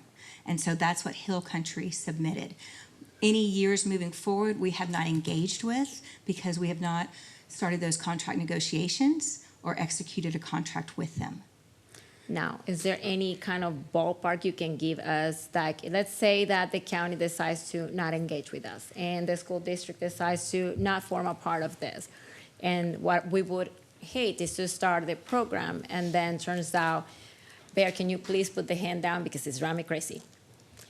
That what I want to know is, let's say nobody wants to partner with us. How much will we need to estimate for the next fiscal year for the city to fund it all if we had to do that?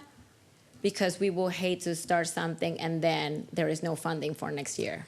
Agreed. Identified. Agreed. And I completely understand the question and the request. I just don't have that number tonight, but I can get that for you. Councilman, So if we were to, go ahead, Brian. no, Councilmember Parsley, I was just going to add, and I think perhaps back to Councilmember Tobias's comment as well. We're going to go for a contract negotiation for the funds that we have, the $100,000, and we would bring something back to you, what we can do and what facility potentially the school district has offered with $100,000 of funding, what that would look like. And then what I'd also like to provide you with is a couple of options to provide additional services and potential funding opportunities for doing that. Perhaps they may be grants, perhaps they may be contributions from some of the other partners. I can't speak to all those things right now, but to give you opportunities. And it could be the council would want to provide more funding too, more than the $100,000, depending on the services that's offered. It's a pilot program. It's a new program, I think, for all of us. So we don't quite know exactly what that's going to look like. But this is essentially picking the company, the nonprofit that we want to work with, and to try to come back with you with a plan. This does not obligate you in any way to accept that plan and approve that contract. You would have a chance to look at that, discuss that, and proceed how you wish with it. But that's kind of how we have been thinking about it. Certainly, if that's not the direction, you want us to go back and work with the county instead, then that's a different path. But we've been trying to march down and understand how to spend that $100,000 the most responsible way we can to get a partnership where we could do that. And I really think for us to be effective, we have to have all those entities working together. And it's the research we've done is there is a gap in the system of some of the youth at those ages. So that's the intent. Hopefully that helps provide a little bit of context. But we will give you an option for the $100,000 in funding that you provided us, and then give you a chance to decide if you want to go more than that. So the recommendation says approve the award of the increased access to mental health services for residents under 18. Okay, so for us to participate in the negotiation. So right now, at this moment, if we were to go with option one, is that going to put us in any situation that we will have to pay for the full amount for the current fiscal year? No, Councilmember. Okay, then I would like to make a motion to approve item 14. Second. All right, motion by Councilmember Parsley, seconded by Councilmember Harris that we approve agenda item number 14. Is there discussion on the motion? We do need to add someone to the committee, the negotiating committee. What was the question? What we're supposed to do? If the council so desires to add a representative to the negotiation committee with city staff that will be at the table. Okay. Mayor Pro Tem. So to add to this, I want to know what the parameters going to be, the distance that we're going to cover. What schools are we covering? Are we just covering Kyle schools? Are we doing the entire Hayes CISD district? The other thing is that I want to know, what was the conversation between Dr. Wright or the Board of Trustees? Because in acquiring space, that's the process you have to follow. Talking to anybody else is mute. So what was your conversation with our superintendent? I'll let Brian answer that question. Yeah, I've not spoken to Dr. Wright directly. We did reach out to the school district at the beginning of this process and asked for a representative from his office to serve with us on this evaluation panel. They've identified space, I believe, over by Hayes High School that's not currently being used. And I don't, Mayor Pro Tem, I don't know the dimensions, how big the space is. It's not an incredibly large space, but they believe they did have some space available. Would not require them to acquire new land or build a building, but space that's currently available. We could certainly get you those details, but that's what's been indicated to me is that they do have some room that could be used and repurposed. I just don't have a good feeling about this. I kind of feel like we're jumping into this really quickly. I mean, we're working on this really, really fast. And look, honestly, I don't want a program that we're going to implement that's going to fail, because mental health is important to me. I think that we need to really do our due diligence. I just don't feel believe that we have a staff that has anyone experienced to do something like this. And I'm worried that we're going to have to hire staff to do this, a lot of staff. I mean, I'm looking at what y'all are proposing here staff-wise, and I think it's gonna be a lot more staff than what y'all are listing here. It just seems like we're gonna start our own health department, and that's kind of what's worrying me. But the other thing is, I don't want it to fail. I mean, I want to implement something that's gonna be sustaining and last and actually make a difference. I know it's a pilot program, but if something lasts a year, then we've missed out on an opportunity. That's kind of what I'm worried about. Really what I'm worried about is that we don't have staff that can really work on this. And that's what scares me a little bit. Okay, in the presentation, the services that are listed would not be performed by city staff. Even doing the contract. I mean, who do we have that's a professional that can? We have a committee. Vet this? We have a committee. The committee that was they're not on city council. The committee wasn't asked to be here. No, I would And- love to have had him here to ask questions. And if your point about not wanting something to fail, I am right there with you. This is too important. But as I've said, I'm going to say the same thing I've said multiple times about other issues, that let's do nothing as a result. Then let's do nothing as a result of being afraid to fail. Like, I don't think anyone's ever accused government of moving too fast. All right, so we're going to get our opportunities to deal with this. So I don't know that I'm going to be able to get anyone on the board to the interview panel. So we're either going to move it forward as is, or, I mean, do we want to try to add? We could add a staff member. It's already staff. No, then we're good. Councilmember Parsley. No, I don't have, sorry. I don't know if Michael was able to say. So the only thing that I would like to see when it comes back is the projection for the next fiscal year. Got it.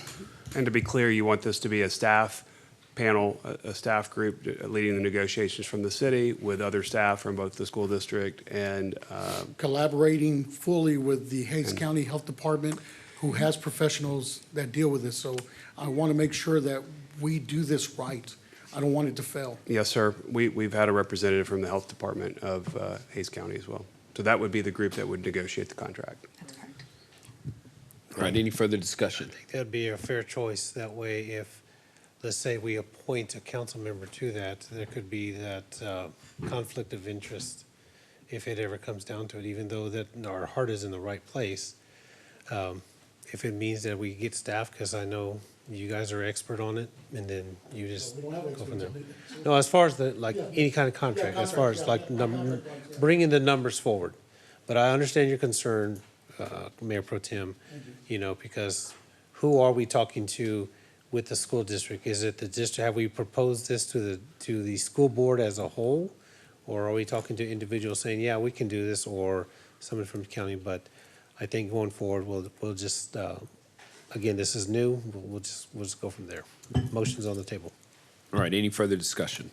Well, I mean, I would like to be, I don't want to be part of the negotiations of a contract, but I would like to go out and request grant funding. No, we do that as a council, though. A council and staff could do isn't that. going to go meet with, you're trying to take something away from me, Robert. You're trying to punish me right now for reasons I don't quite understand. And the talking points you're using are parroting what other people have said that I've heard. So like, I'm just very confused as to how this unraveled so quickly for you. I'm not trying to take anything away from anybody. I want this program to succeed. I want to make sure that we have transparency and clarity on this and that we're moving forward. But I want professionals working on this. Why would we not want transparency All or right, clarity? we're not In adding what to the world does conversation. that- All right, I'm does gonna any- call the do question. Any of us ever not want that? All right, here we go. We're going to, I'm just going to say all those in favor say aye. Aye. All opposed? Nay. All right, motion carries 5-1. We're going to take a break. We'll reconvene at 8:47, 8 you. minutes. Thank you.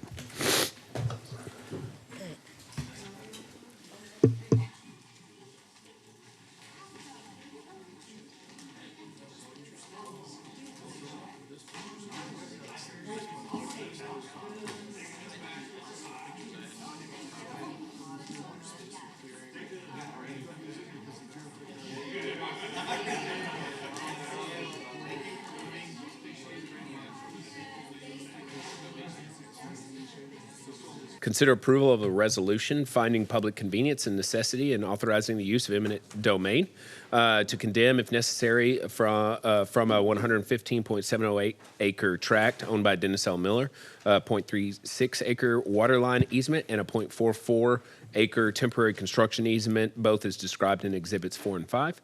From that certain tract conveyed to Leo A. Miller and recorded at Volume 209, page 227 of the Deed of Records of Hays County, Texas, for the public use and purpose of construction of a water line. Ms. Schmeitz.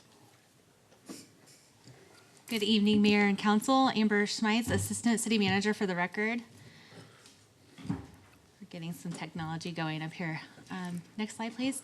So a little bit of background on the project. It was started in July of 2020 to create a secondary connection to the Anthem development on the west side of town. And the new water line will allow water to continue to be served in the Anthem subdivision and in case a break occurs in the other transmission water line or vice versa. So it'll create redundancy. The new water line can also provide connection points for future phases of Plum Creek, a possible emergency interconnection with Mountain City, and a connection point to the Hays CISD's well if the city were to take over operations. This water line is a critical connection for required redundancy. Next slide. So here's the status on the project. Alignment options were developed and discussed with the property owner. He ultimately chose the option which we're presenting for you tonight on the north side of the property. It's currently at 90% design and an appraisal has been completed for the easement and temporary construction easement as well. And after making a bona fide offer based on the appraisal, the city's efforts to acquire the needed easements through the negotiations have been unsuccessful. Next slide.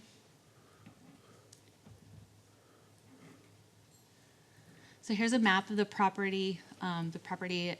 For you tonight is the Miller property. The red line indicates the water line and where it will be constructed. Next slide. So tonight before you, we're asking you to pass a resolution with a public convenience and necessity, and it refers to the council determining whether or not the city's acquisition of an interest in a specific piece of real estate, such as easement or fee simple title, is necessary to effectuate a particular public use for the public's convenience and necessity. In this situation, the PCN does find that it's necessary and required to promote the public health, safety, and welfare of the community, and the acquisition of the property is required to complete the project. If the property owner and the city are unable to reach a negotiated agreement, the PCN authorizes the city to initiate eminent domain proceedings if necessary to acquire the needed property. So options before you tonight are to approve the resolution or do not approve the resolution. Staff recommends approval. I'd like to make a motion to approve the resolution. Second. Motion by the mayor, seconded by Mayor Pro Tem, that we approve agenda item number 15. Is there discussion on the motion? All those in favor say aye. Aye. All opposed. All right, motion carries 5-0. All right, thank you. All right, next up is agenda item number 16, first reading. Consider approval of an ordinance amending Chapter 53 zoning of the Code of Ordinances, rezoning approximately 45.3 acres of land from retail services to PUD.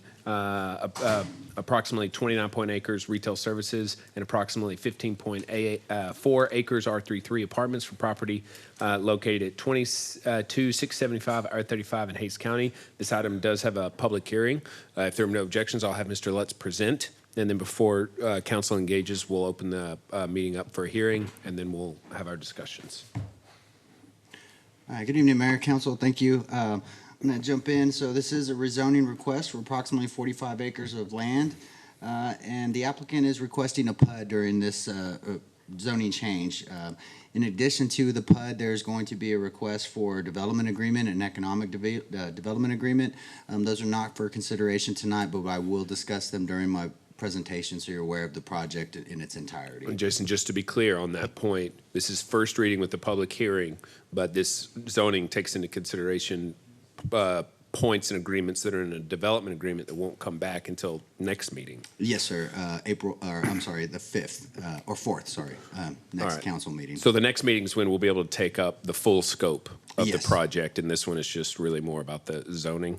And Yes. the zoning will, if we approve the zoning, it would not be approved until we've had a chance to actually debate and pass the development agreement. Yes, correct? and you would need a second reading. We have a council member absent, so it wouldn't be able to be approved on the first Okay. reading. So, All right, go ahead. Thank you. Yes, there's a couple other agreements that are going to be in front of you, but again, I'm going to discuss them tonight, so you're kind of aware of the working of the project. So the DA is going to address the property, how it's developed as far as its look. It's also going to sign LUEs and kind of outline all of our development-related items, very similar to other DAs that you see. The 380 is going to address incentives for the property. These are projects or things that the city thought that these are good for the city, they're upgrades, and may be eligible for some reimbursements. And again, those are going to be on June 4th for your consideration. So the property is the east side of I-35, but it's going to be both parcels on both the west and east of FM 150 around the curb. So directly behind Dairy Queen, in case anybody's questioning where that is, but it's pretty central location. The project, even though it is in two parcels, is designed as a cohesive project in both looks and materials. So approximately 29 acres is going to be retail services. This is our most intense zoning, allows all manners of commercial. And then they're going to have approximately 15 acres for R33, residential 3. This is your standard multifamily and our most intense. However, they are limiting the maximum development of the R33 to 350 residential units, which is a little bit less than what they could if they kind of platted that out a little bit differently. They are also looking at some townhome units and residential flats on the portion on the west side of 150 in the commercial area. Those will be located on the north and south. That's approximately, again, 39 units total. And then the project's looking at adding 150,000 square feet of commercial in parcel 1 and 2. So again, I talked about the two base zoning districts, the RS and the R33. You can see on the image here, the RSs are highlighted in red. The R3 is going to be highlighted in orange. And those are the areas that I'll be kind of breaking down each development into, so that it's hopefully less confusing for you. So again, parcel 1, this is between I-35 and 150. This is a destination development with retail, office, hotel, vibe spot offerings. The changes from our current code are change in setbacks from 25 feet to 20 feet, unless there's easements in the area. There's our existing platted 30-foot easements along I-35, so obviously buildings can't go in those areas. It will allow 0 setbacks for interior and side property lines, provided that the building meets fire separation. And then it will allow lots to have cross access, so they may not have a direct frontage to a public street, but they'll allow easements for that cross access. Again, this project is going to have 24 residential townhomes and 15 residential flats. The townhomes will be up on the north end near the parking garage. They're identified on this map, and then the townhome or the flats will be just above the pond on the south end. So looking at parcel 2, this is another entertainment and retail hub. It's also going to have sections of Vibe Trail and then a second kind of park trailhead access to access some of the trails that are going to go through the existing floodway that's located in the area. This parcel is going to have some additional amenities. They're going to be including water features, dog park, picnic open spaces, possible beer garden, rooftop pickleball, just to kind of name a few. Some of the prohibited uses for this area is kind of our typical uses, gas stations, car washes. Again, this is more of an entertainment destination, so we prohibited uses that we felt that would not kind of lend themselves to this area. But P&Z did make a change. They wanted to recommend a convenience store to be allowed as long as they're not doing gasoline sales. Again, the thought was there would be people living here. There was a small grocery store or small convenience store that they could shop at without having to get on the road and go down the street towards HEB, that would be viable for them. But this is a kind of a standard list that you've seen several times through other DAs. And again, parcel 3, this is our traditional multifamily. They're looking at 350 residential units max, 1.3 parking spaces per unit. This one's going to have 25-foot front setbacks and a 15-foot setback along Mikey Court. That's a small strip of roadway on the back of the property. And then, again, 0 setbacks for interior lot lines if this happens to break up, but most likely be developed as one development. This project is also dedicating parkland in the sense that it will be dedicated and open to the public, but it will not be actually dedicated to the city and owned. So they're going to maintain the 13.5 acres at their expense, but they will keep it open to the public as part of either an access agreement or some type of agreement that the city's willing to sign. Again, all accessible to the public. It should maintain our current parks hours, operation hours, but again, this will kind of satisfy their parkland dedication. Everything except the multifamily. Any amenities on that multifamily will be private. So you can see here's kind of the parkland dedication area. You can see the trails that they're proposing in the floodplain. There's a 10-foot shared use path in front of I-35 that kind of continues the existing sidewalks in the area. They're going to extend that down Hill Street as well. And then there's near the floodplain area, you can see the park trailheads that they have identified, and then there is one kind of vibe node center right in the middle of the commercial area to provide a gathering spot for either residents, visitors, tourists, whoever is visiting the site. A little more detail on the vibe spot, kind of some renderings of what that may look like when it's completed. So now I'm going to that was the overview of the PUD zoning. It's fairly basic. And I'm going to kind of jump into the DA a little bit. So again, this is where we kind of govern building materials. So we can't really do that in the zoning. They're looking at utility upgrades, TX-DIR improvements for traffic to account for the development, and then PEC telecommunication modifications. So they were looking at burying those utilities along the street due to logistics and kind of some certain issues. They're not going to be able to bury all of the overhead electric. They are looking at burying the telecoms. There's about 7 lines on those existing poles. You'll see them lower than the actual power lines. Then they'll be replacing the power poles, a little bit higher pole, and raise that line. It should clear up the visual sight line of the property. That's what's going to be kind of in the DA. It's also going to cover the building materials. So current regs require 90% masonry, but P&Z kind of approves those. They can modify that. This one, the applicant's looking at 60% masonry, stone, or stucco, but a minimum of 40% will be brick, and then they can kind of break up the rest, either glass, other materials that maybe the city doesn't allow in the I-35 overlay. Again, setbacks, cross-access, they're all outlined in the proposed PUD. And so I'm going to kind of go through these renderings that want to make sure they are conceptual in nature. This would be a possible electronic sign on this water tower. This is the shopping on the east side of 150. This is an image of the vibe node. Commercial conceptual designs. And then possible artwork that will be detailed in the 380 agreement that you'll see at the next council meeting. They're also looking at a uniform sign package that will be approved as part of this PUD and DA. Utility capacity upgrades, maintenance responsibilities, that's also covered in the DA. So water and wastewater upgrades along I-35 and other areas are going to be required as part of this to serve the development.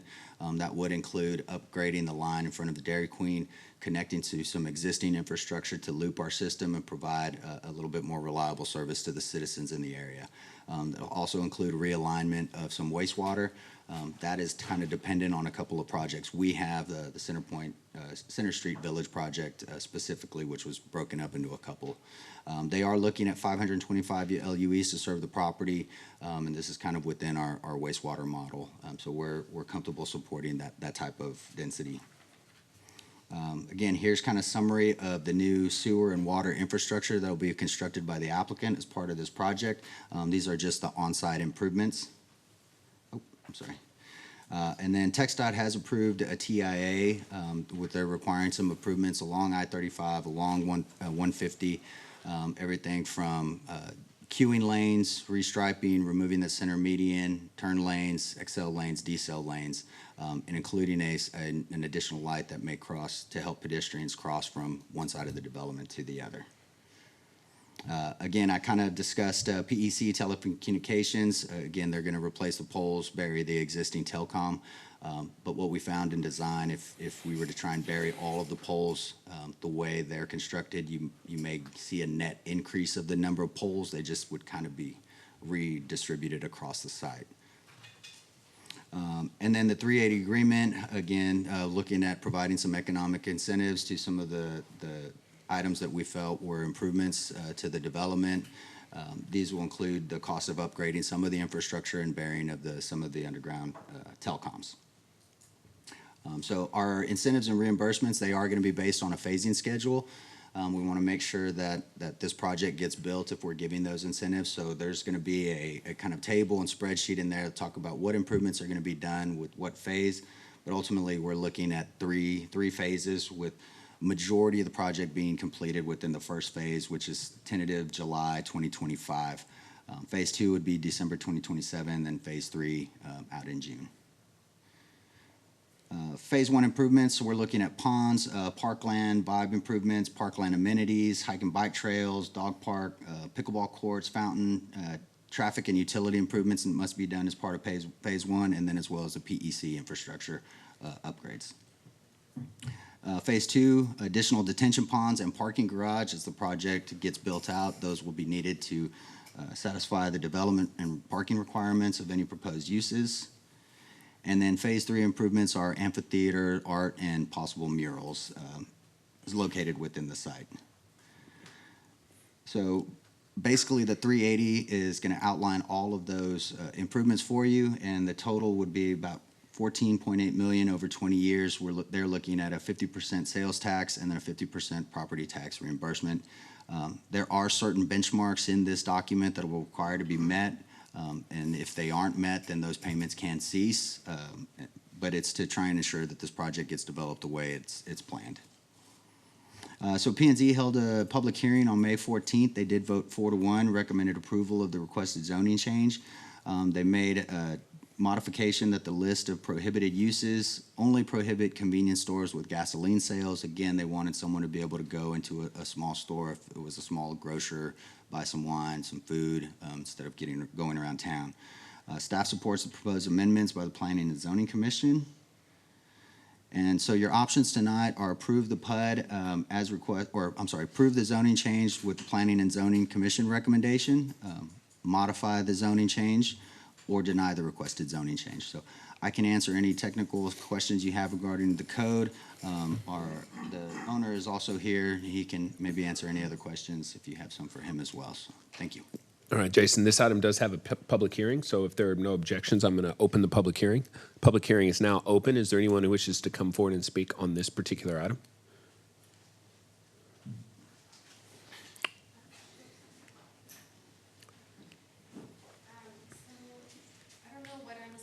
To really speak on. Like I said, I'm really kind of new at this whole city council meeting stuff. That's okay. Well, please state your name for the record. My name is April Perlman.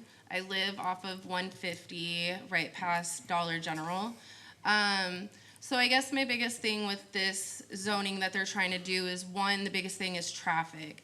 I don't know if you guys live over there, but trying to drive home, especially when school's in session, I'm waiting at a light just as busy as me in South Austin working. I work in South Austin, and on the way from South Austin to Kyle is completely crazy. You guys have made that drive many times. It's equivalent on 150 around 3:30 to 6 o'clock because of traffic. So putting all of these extra things, like, it sounds nice materialistic wise, and like, of course you guys get all this extra money, and the electric company to get all this extra money, but at the same time, at what price, right? So you have all of these apartments. Are they going to be livable?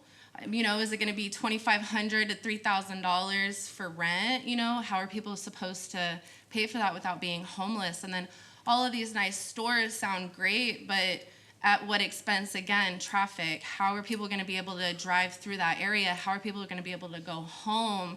You know, what is that going to look like? This area is already so small. This is a lot. This is like over at Market Street and like where Kohl's is and Kohl's and like all that. That would be fitting because there's enough area and traffic lights and stuff like that. These guys are here for money.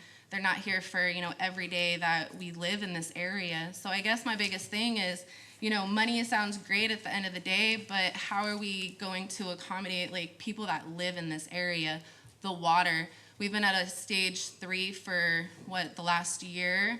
water-wise, it's going to be more water, it's going to be more electricity, which again is beneficiary because somebody's getting rich, right? But at the same time, all this water, I can't water my yard. You know what I mean? I have to be cautious of like what we use for our water, but how much water is this going to take? One, how much more is this going to impact the area and like the people living in this area for these stores and burgers that people can feed themselves with? So I guess that's my biggest question is, you know, how is this going to accommodate like traffic? How much more water is this going to use? How much is this going to put us in a drought? I know like we just signed this contract to get with San Marcos Water, and now we're a part of their water program or something like that. I was reading a little bit on it this morning. But I mean, how long is that good for? A few more years? Then what are we going to look at in, you know, 2030? How's the water drought going to be then with all this extra buildings and all of this extra water being supplied? So I guess that's my biggest concern, you know. It doesn't make sense. Like, make the math make sense. If we are in a water drought and we already on water restrictions, why are we building retails and all of these places that acquire more water? So, thank you. Thank you. All right, is there anyone else who'd like to come forward and speak on this item? Yeah, my name is Jay. Jay Houck. I've been living in Kyle for about 5 years now. The city's growing real quick. It's going to keep growing. We can't survive off of just suburbs. We need things like this, dense urban neighborhoods. Sorry, excuse me, I'm very nervous. No, you're doing great. You're doing great. We need more densification like this. On top of this, we need more ways for homeowners to densify their own neighborhoods. Instead of planned unit developments, we need, you know, regular neighborhoods to grow on their own. I just think that we should be looking at things like this going forward. And yeah, sorry, that's about it. Okay, thank you. Is there anyone else? All right, seeing none, we're going to close the public hearing. Public hearing is now closed. Does anybody have any questions for staff or the applicant? Mayor Pro Tem. Okay, I'm going to be long. Does anybody got something short? Okay, cool. Go ahead. No, go ahead. Remind me, the current zoning is ag? No. It's retail. Retail, yes. So just to give some people a little bit of history on this one. So originally, this was the parcel that HEB owned. This is actually the original parcel that HEB was supposed to build on, and then they moved north. So moving forward years later, HEB had a proposed warehouse here that the city of Kyle said no to. It was going to be a big warehouse, lots of big semi trucks coming in and out of there, and we just didn't see that as being a good fit for that area with the traffic already there. With that being said, HEB then sold the property. Here's a developer and trying to bring something better for the area. One of the things I want to say is P&Z did a really good job of vetting this. I really like the way they were talking about this project, and They did. yeah, they just did a great job. But I took some things from there. One of the things I'd like to see put on here is a requirement for a minimum of 20 residential units in the RS parcel. The PUD already has a required maximum of 39 residential units, but the concern is that only a maximum was provided, that the developer could eliminate the residential units without breaking the terms of the PUD, and we'd lose the mixed-use atmosphere on the project. So I'd love to see that on there. I'd like to tie the certificate of occupancy for the apartments R33 to the completion of the Vibe Trail. The PUD is currently written so that the Vibe Trail stops must be completed to get the certificate of occupancy for the final commercial building.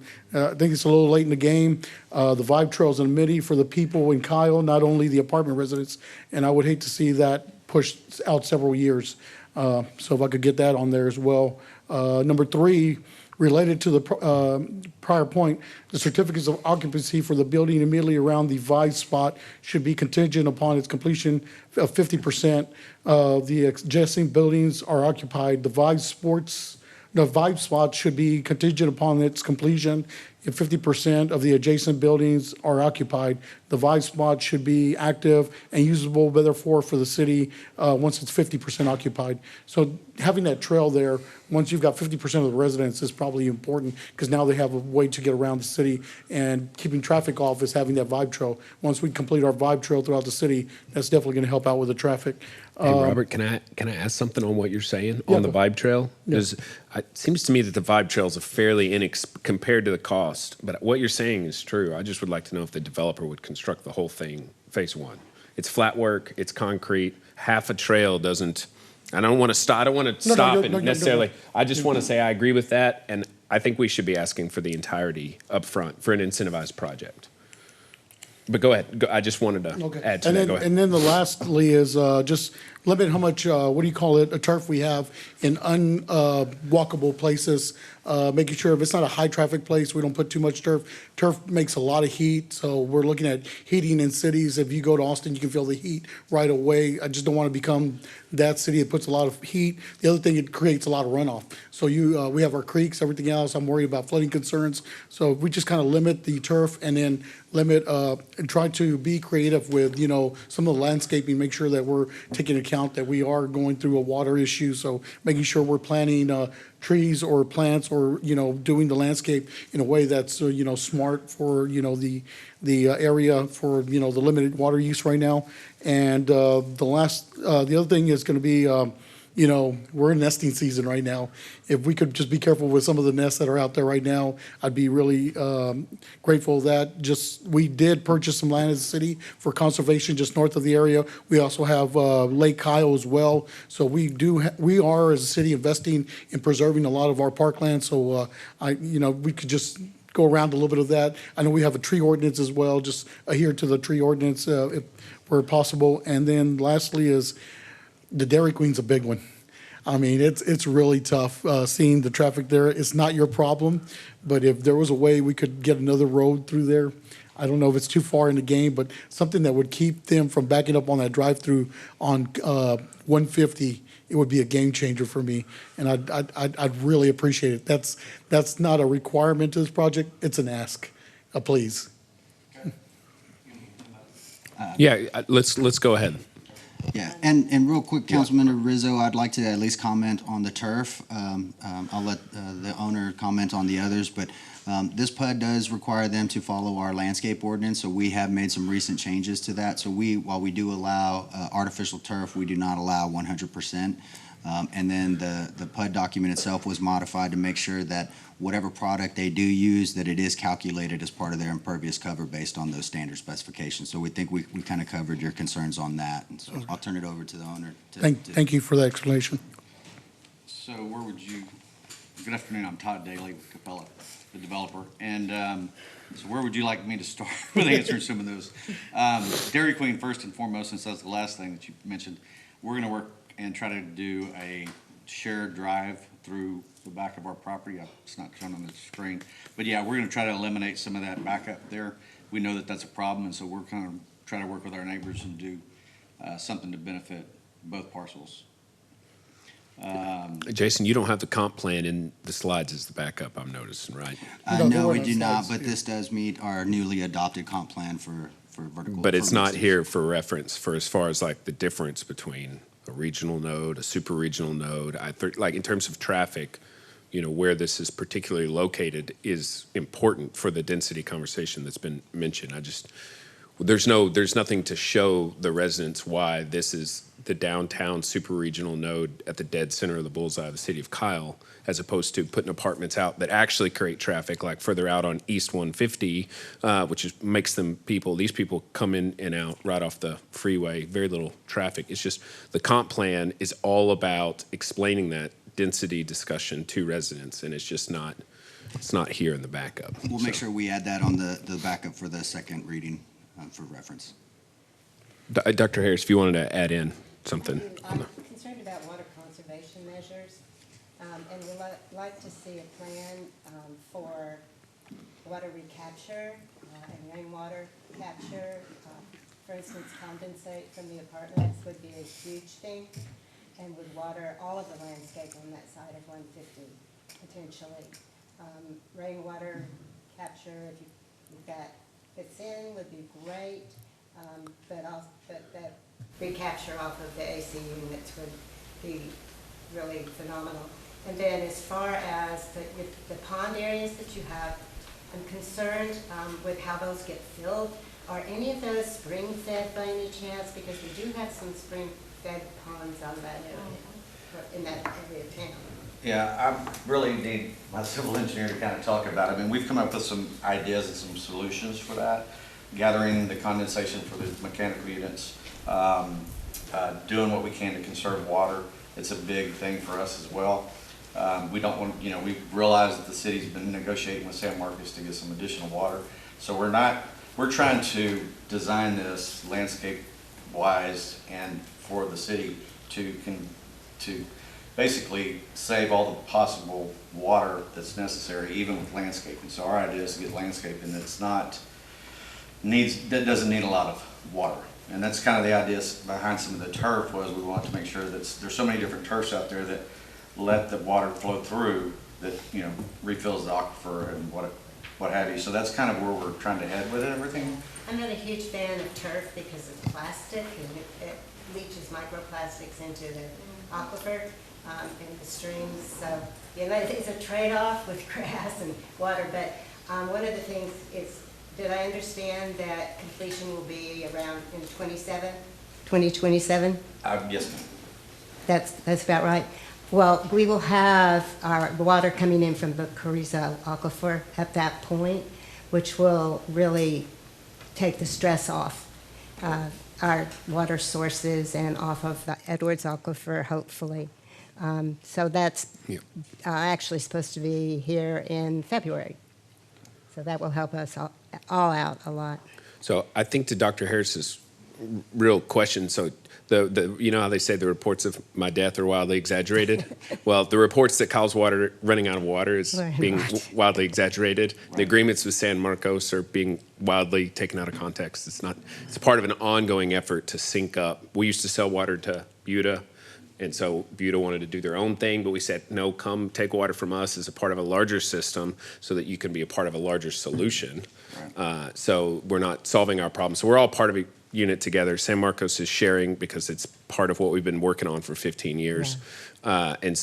But regardless, what Dr. Harris is saying is that as we move forward, the lessons that we're learning is, number one, we need to provide more water, but number two, we need our new, especially some of these mixed-use projects, to really be able to, it's going to be incentivized to be able to demonstrate to us that you are taking water conservation seriously and demonstrate that you're going to reduce your per capita use, for example. Right. And so is there something to what Dr. Harris is asking that you can do to demonstrate that this project is going to lead the way? Because you've been talking in your presentations about being leading edge and thinking about the quality of life. Is there something that you can do to help us believe through the agreement that you're going to conserve water as best as you can?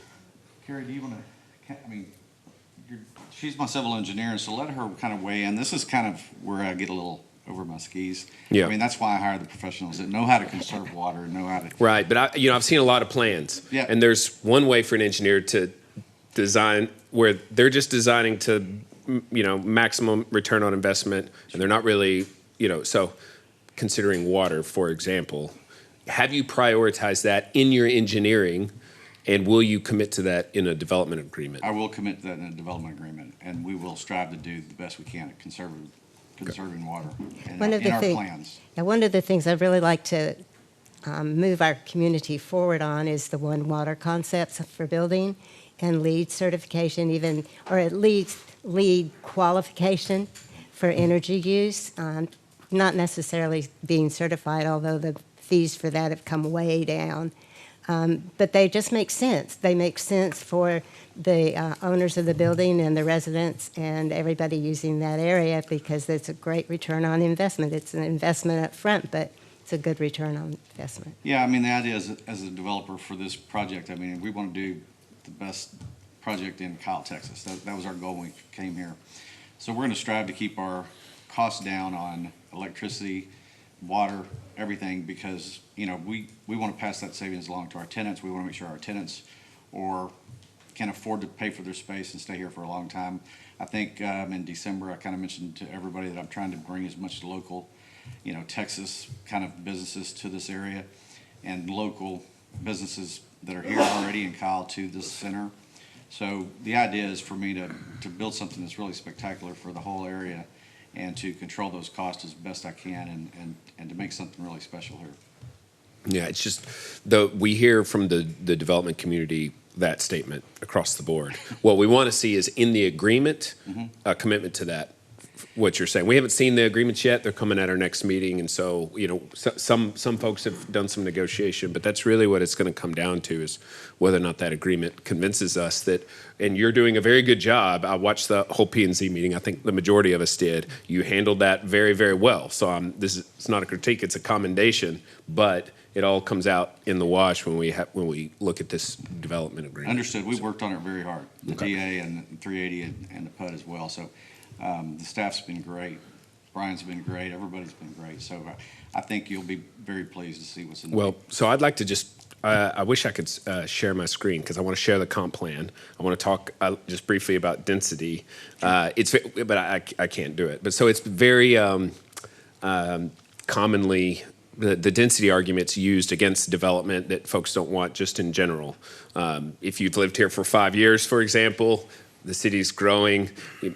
If the perspective is from someone who's lived here for 10 or 15 or like a couple of these guys 30 years, you're the reason the city's growing, if that makes sense. Yes. Like, the people will say, like, I moved here a year ago and now the city's growing 55. And it's the last one in, 45 close years. the door, shut, so it's like, it's a little bit challenging, but, generally speaking, when it comes to development, you want to provide for high return on investment, dense projects at your super regional nodes and your urban cores, because the people in this project, they're coming off of I-35, they're pulling right into their project. And so multifamily produces roughly half the vehicle trips per day compared to single family. So the traffic on 150 is not from multifamily projects, it's from single family projects as well as commuters. So the other huge problem with this intersection is that it's a state highway, Highway 150. And so a lot of the traffic that's adding to it is not just in the city of Kyle approved development. We're the ones causing all the problem. It's development from all over. It's Caldwell County that's producing people driving through 150 and getting stopped right there. So I think I was talking to the school board trustee Vanessa Petrie about what's the school district's view on multifamily versus single family. And her answer was 1/3 the children per capita, per unit, compared to single family. So it's half the vehicle trips per day, produced multifamily, and it's 1/3 the amount of children that are being put into the schools and overcrowding the schools compared to single family.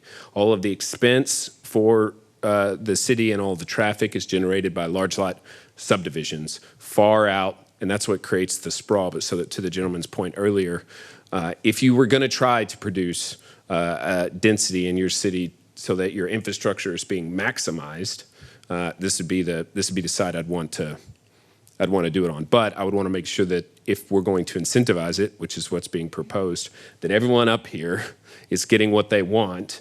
Because we're not just giving you zoning, we're helping you to pay for this infrastructure. And mixed-use zoning is always kind of interesting to me because it's the one way. Like, would we ever incentivize multifamily? You would say no. Why would we ever do that? And in a way, the multifamily is helping to produce cash flows that create an incentive for your project. And so, just to me, all that means is, because that multifamily project is going to be very profitable for you. We could have zoned that R33 any day of any week of any year since HEB sold the lot.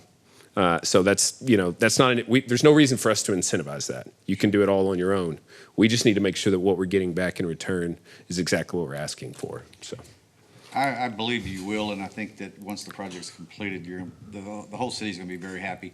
And to address kind of the traffic, I mean, we've had a 440-page TIA done, and TX-DOT and some of the city staff and us have been in these meetings to help correct some of those issues. So it should, we hope, relieve, based on TX-DOT's input, and relieve some of these traffic issues that are going, because there are decel lanes, as Jason alluded to, and a few other things and improvements we're making, including the light for pedestrians to cross. So is it a hawk signal or a full signalized pedestrian crossing? Full signalized. Okay, so all of the 150 decel lanes, turn lanes, lights, everything in that you're proposing is phase one improvements. Everything on 150 has to be completed before you get a CO, or are you asking to your phase 3, I'm sorry, it said art no, projects I and stuff. get I'm that. like, that's the trick I know developers do, where they're like, phase 1 is all of our multifamily, and phase 3, the stuff you want, we're not really committing to. Well, maybe we'll get to it, or maybe we won't, like art murals and, amphitheaters. I see that right away. I'm like, Yeah, come on. honestly, I mean, know. I'm not sure why we really have a phase 3 because it's really a little bit of money on the. I mean, the amphitheater is going to be done when we put in the infrastructure because it's going to have to be burned up and you're going to have heavy equipment out there working. So the idea is just to give us a little flexibility if for any reason the market turns or interest rates keep going higher instead of lower or any reason we have a little blip in there. It just gives us a little extra time. The murals could actually be put back into phase 2 and I wouldn't really care. And so that's not a big concern of mine. I mean, I want the murals there. That was the first thing we kind of brought to the city years ago. To show them, and that's what excited the city is we're doing something completely different than anybody else. So, I have no problem moving those dates around as well if we want to. I would just comment that one of the things that we negotiated with Todd and his group was termination dates. So if phase 2 or phase 3 are never constructed, there's some timeframes in the agreement that if they don't construct them with those timeframes or have a right to cure those, then those payments terminate and they no longer get those incentives. So there's an incentive to build the entire project. That's how we've structured it. I did want to also comment. But the on- parking garage is phase 2, so they don't have to build the parking garage, which is what They- we they- were Yeah. told. They do. So if they don't complete, even if they complete phase 1 and we start making payments on phase 1, if they then don't complete phase 2 or phase 3, we have the option to terminate the agreement and stop paying on phase 1 as well. Okay, so Right. what in phase 1 is the city getting in order to incentivize a project like this? Well, you're getting some of the traffic improvements that we've mentioned to you. Jason, do you have that on a slide? Do you mind to elaborate on the traffic improvements? Sure. Jason, do you have that slide? I'll let you Yeah, present I'm on looking that. for the phase 1 slide.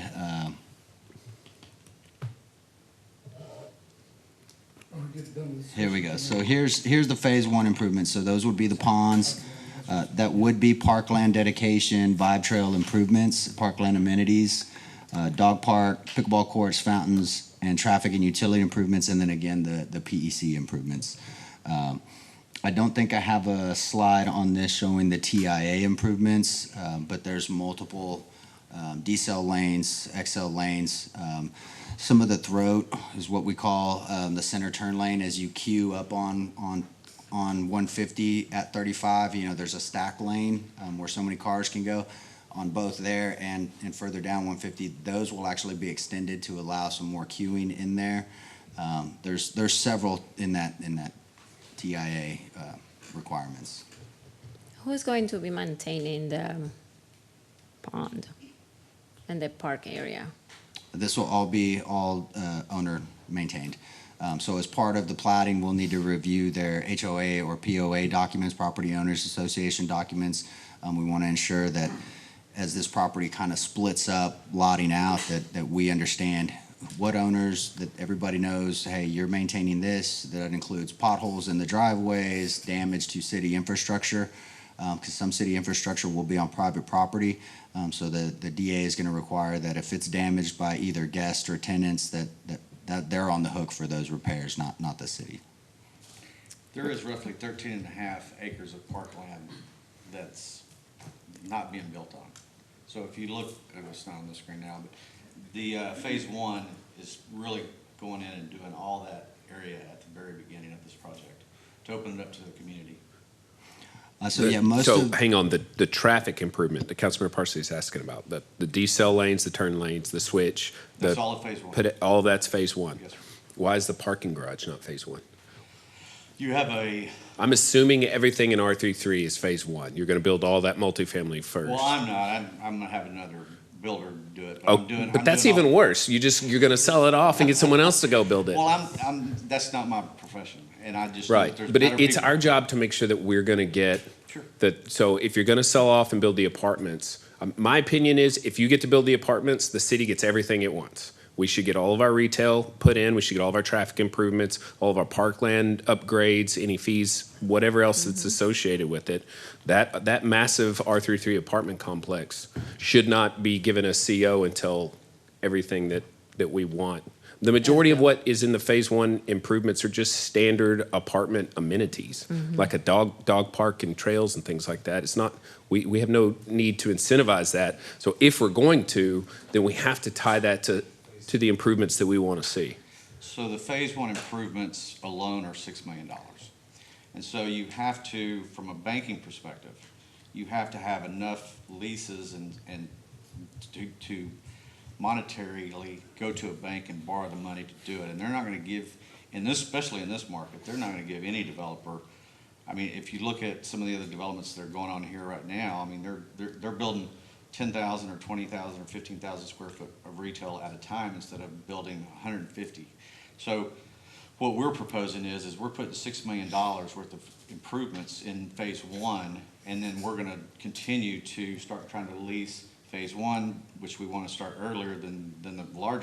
So the first phase, we believe we can start hopefully with permitting sometime in September, October of this year.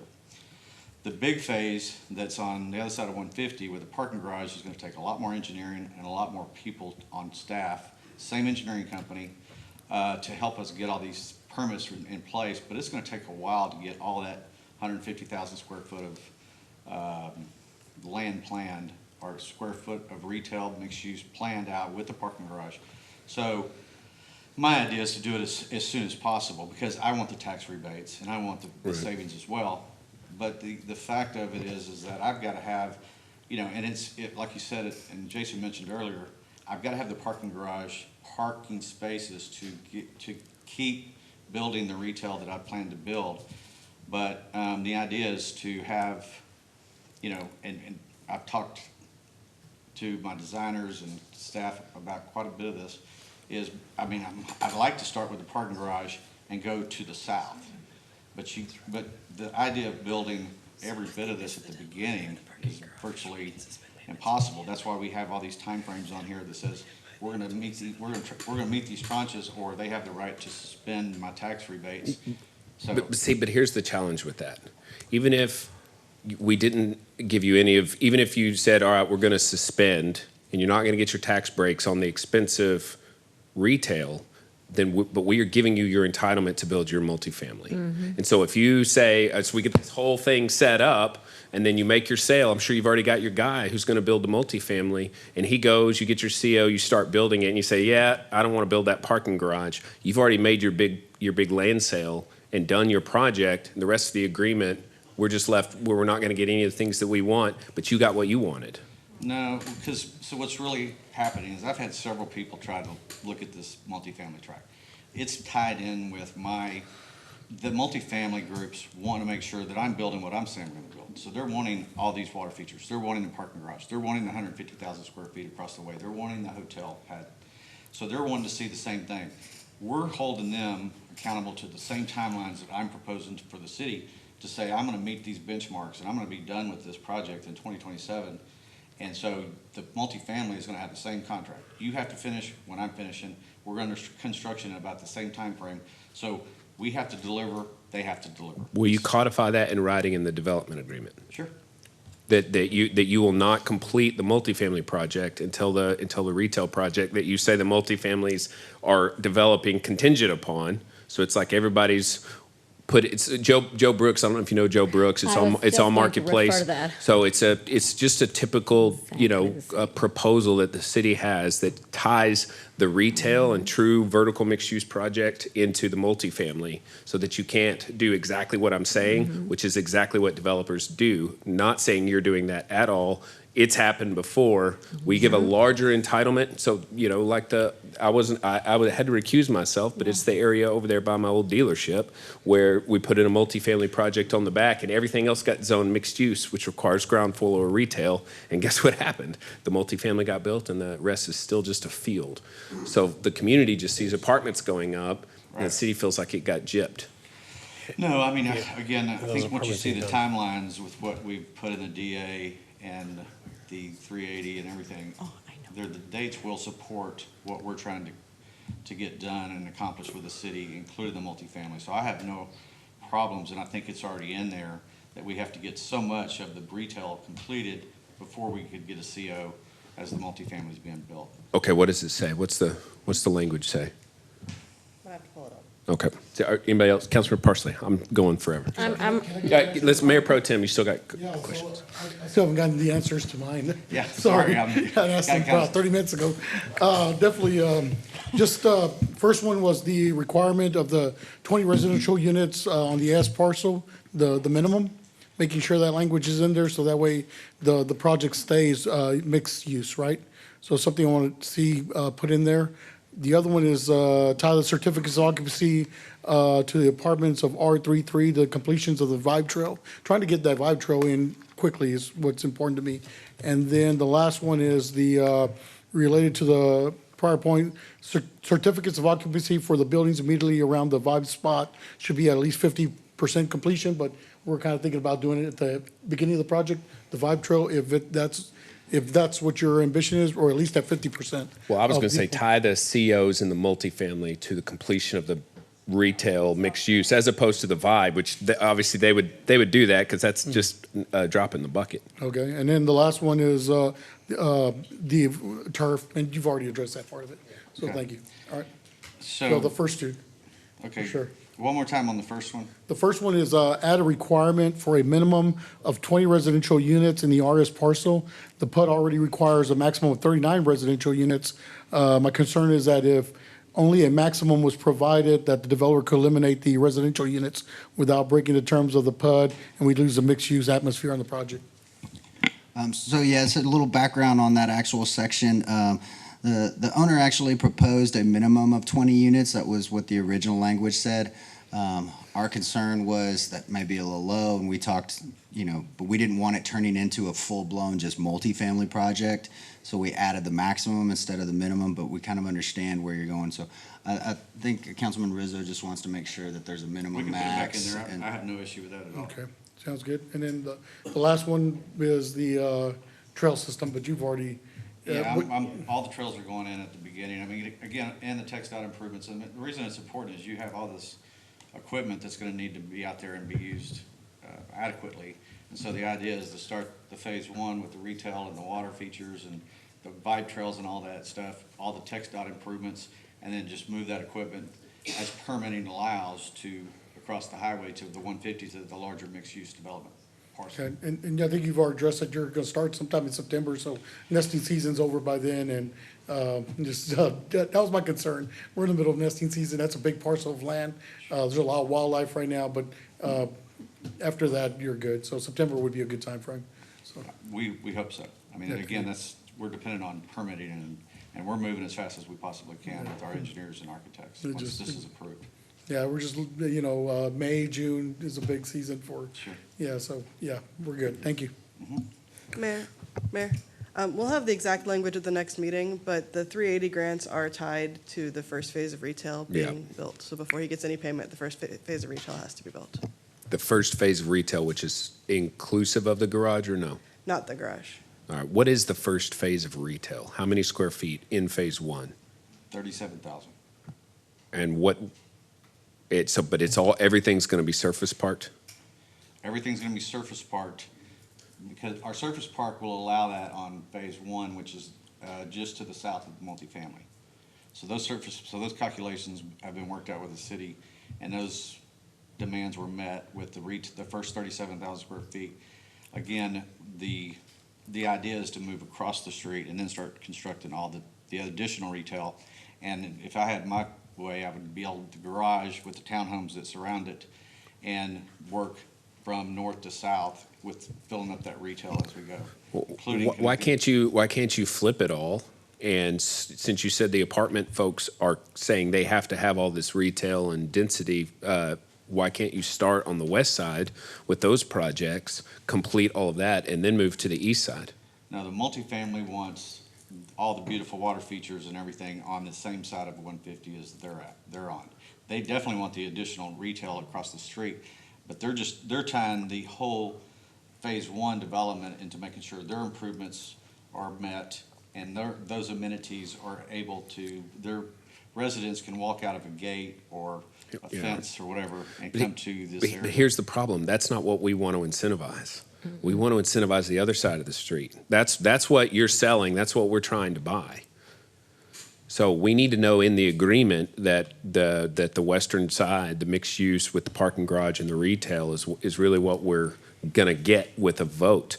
I don't want to vote for multifamily and allow that project to move forward with the thought that we're gonna get the true mixed use, because we have seen it happen over and over again, where this exact proposal happens and the multifamily goes off and the mixed use just sits there. And I feel like the developer's laughing to the bank, thinking like, oh, I sold them that we were gonna get this big mixed use project, and they got distracted by it and they voted for something and let me make my multifamily sell, which is really the only way we approve multifamily anymore, is in a project like this.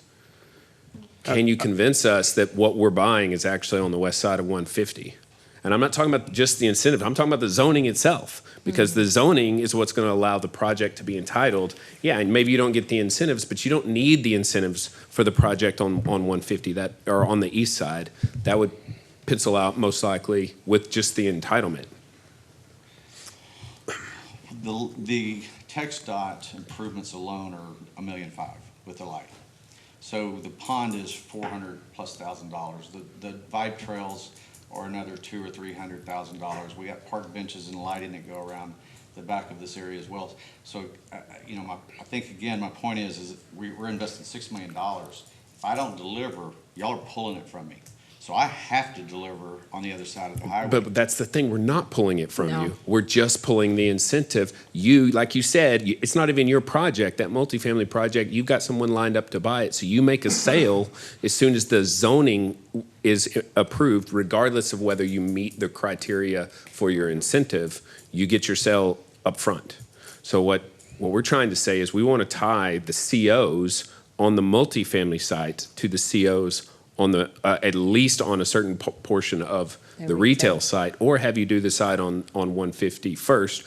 Or if you're gonna process it the way you're trying to process it, at least have it be done in such a way that we have assurances that the entitlement won't be taken away from us, essentially, or given to you without us getting the entitlements that we want, or the construction that we want. No, I hear what you're saying. I just, again, I think that, and it's not that I'm trying, again, the contracts, and again, we can put all this in the DA, but the multifamily is not gonna go over there without me bringing water, without y'all bringing wastewater, and for me making no improvements on the east side. They're buying this whole conceptual idea because this is what I'm gonna do and my company's gonna build. So the idea for me to not deliver the parking garage and all these other amenities is gonna be a problem for them as well. So the contracts are kind of, I have to deliver these things in order to sell this. The hardest part about this is, this is a $14 million ask, and so you're asking me to convince a multifamily group that, hey, I gotta push you down the road because the city wants me to build all this stuff on 35 and 150 first. So you're gonna have to wait because I'm not bringing water across the highway to your development because I'm not building the other $6 million worth of amenities. So it's kind of we're kind of pushing the whole development. And the fact of the matter is, I think I mentioned it, is I know I can't get all my buildings designed and permitted. I'm hoping December or January on the west side of 150. So that's gonna be, that again delays the whole process of what we're trying to get accomplished with all the timelines and all the dates that we put in motion to say this is when we're going to deliver these items.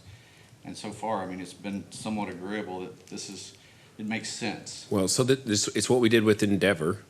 Endeavor wanted a JV on a multifamily site, which is Citizen House Kyle now is what it's called.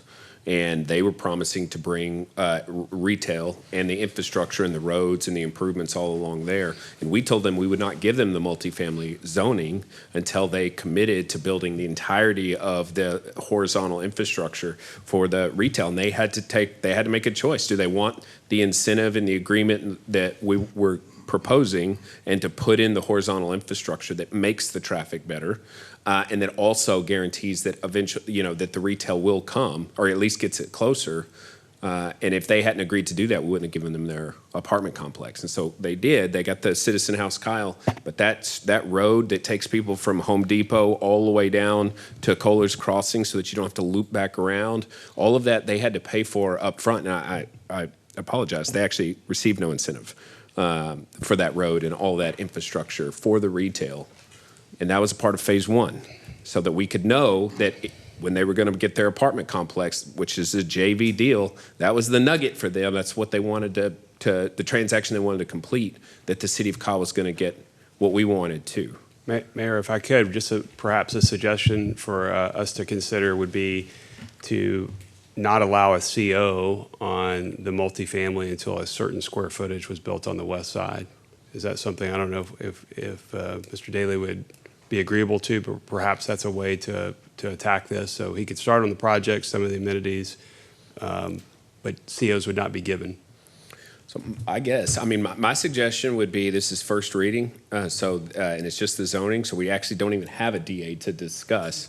But you've heard the feedback from us. We've had consideration for water. We've had a desire to build the Vibe Trail, making sure we get the true mixed use on the west side. The turf, I don't know if that's something we actually want to adjust. That's what killed the amendment on the other items. The P&Z wanted to do everything, but they had concerns about the turf amendment. So everything but the turf amendment, I think, is a good one for us to make. But the tying the COs is something, if you want it to pass, at the next meeting. No, I like Brian's idea. I think that, tying it to more percentage of the retail, that way that 150 and the other, they're both being built. That, I have no issue with that. I mean, I can, the good news is it's going to be, I can do, I don't know if it's 50% or what it is, but it's a lot. But I'd be willing to say, yeah, let's throw it to I want the city to know that both sides are being built. And I'm going to do both sides. That's my goal. I've worked 3 years on this deal since 2021, and when I found the property and bought it from HEB and Bar Shop. So my goal is not to do one side, sell the land, and think I'm out of here.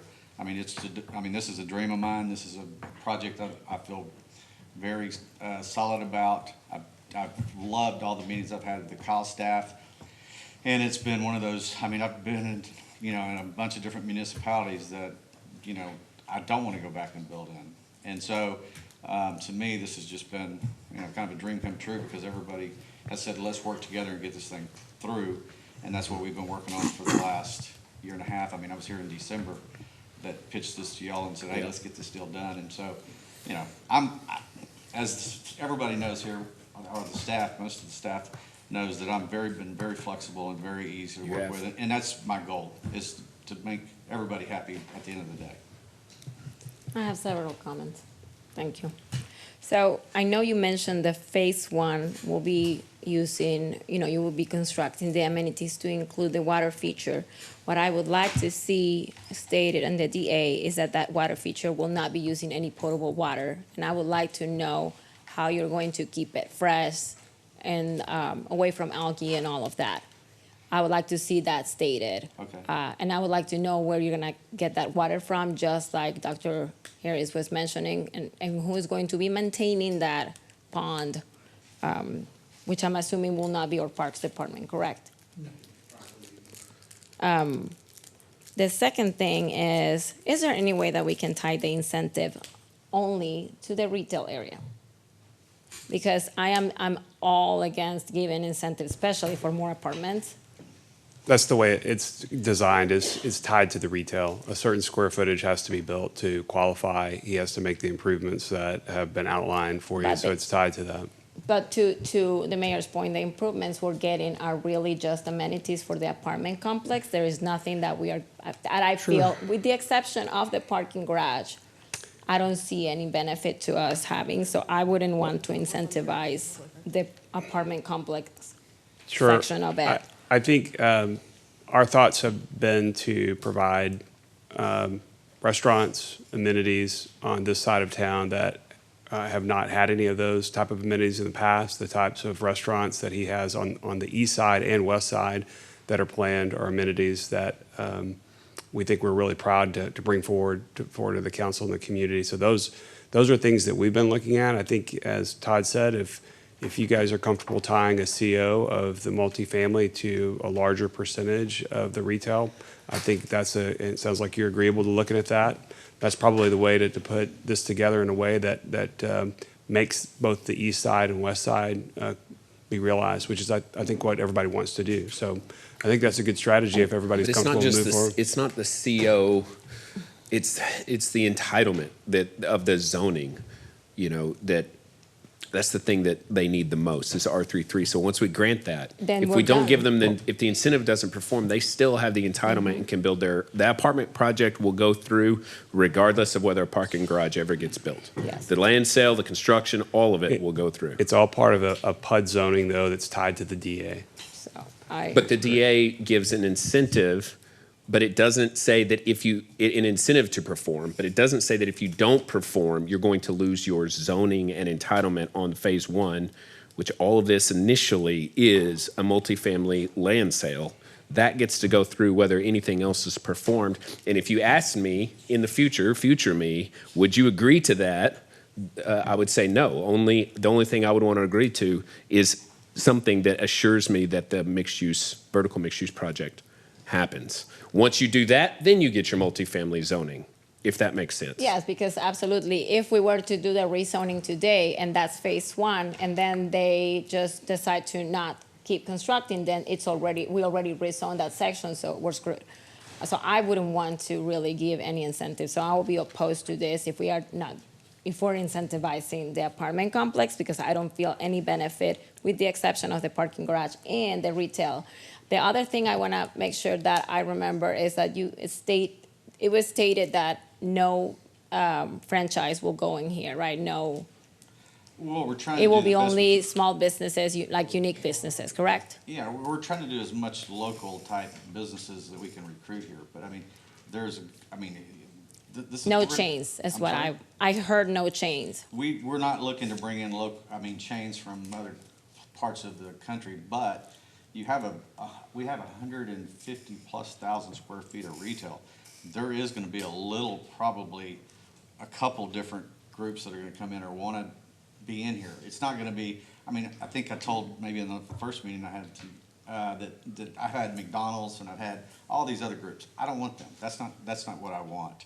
I don't want a motel. I'm not gonna say the last number to it, but that's not what I'm looking for. But Snooze is a chain. I know. Z Tejas is a chain. Well, they are now. Every because restaurant that we're going to is a chain, so. Pretty much. And so that's not what I wanted. That's not what I'm trying to deliver here. I'm trying to deliver everything local as I can to this project. And again, I want y'all to be proud of it like I will be once it's completed and built. So the idea is to stay with that. Back to the phase one question. The phase one is not the multifamily. The phase one is really the 37,000 square feet of retail with the ponds, with the water features, the $6 million of incentives that I've asked for to be reimbursed, the bike trails.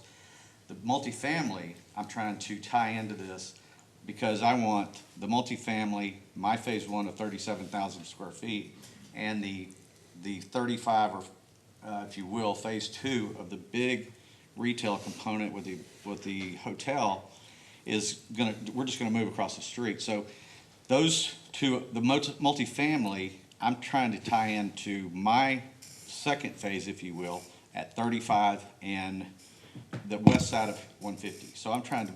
So you would be willing to agree that COs on the multifamily can't be given to you until you've achieved a certain threshold of retail on the mixed-use site? Yes, sir. All right, well, I'd like to just see what that language looks like, because that's pretty close to, I think, what I'm at least asking for. Okay. We want to just vote and come back and get our big swing at this at the next meeting? What's that? All right, I'd like to make a motion to approve agenda item number 16 and direct staff to amend the development agreement that is being proposed to come forward and any other necessary documents to take into consideration the conversations from Mayor Pro Tem as well as myself and Dr. Harris with regards to those amendments. Second. All right, motion by the mayor, seconded by Mayor Pro Tem. Is there discussion on the motion? Councilor Heiser. So so I'm clear, we are not voting on the zoning right now. Yes, it's first reading of the PUD zoning, which has to come back for second reading. No? Is there any way that in the language can be stated for the DA whenever it's being brought back that there needs to be a plan for the filling up of the water features for that to not have any potable water? We are not using any water, especially because they're saying that they're gonna have it for July 2025. We're barely going to be getting our water by then. So unless it has non-potable water Just take it out. in a plan, I don't think there'll be an opportunity to have a non-potable water source there. It won't have purple pipe. All of these projections for the water uses here are in our estimates for what water we need and our supplies. So we do not believe we're going to have a supply issue next year. We could try to give you some options that, look at the conservation, I think, concepts that we were talking about, the one water, the condensation, some of those things. Unless your team feels differently, I think non-potable source of water for all of this, I just don't know how that's possible to do that. I don't think TCEQ will let us. Yeah, I don't think we have a type 1 treated non-potable water that you could put, paddle boards in and things like that for users. So I just want to try to be clear about that. And Todd, if that misstated any of that, please correct me. But I just want to make sure I manage the expectations on that. No, I agree with what you said. All right. Well, we're going to get our chance to discuss this more in detail at the next meeting. Mayor, if I could, I just wanted to clarify, did you want to include Mr. Rizzo's amendments as part of the PUD? Yes. As part of your motion? Mhm. Okay, yes, thank you, sir. All right, any further discussion? All those in favor say aye. Aye. All opposed? nay. Nay. All right, motion fails, 3-3.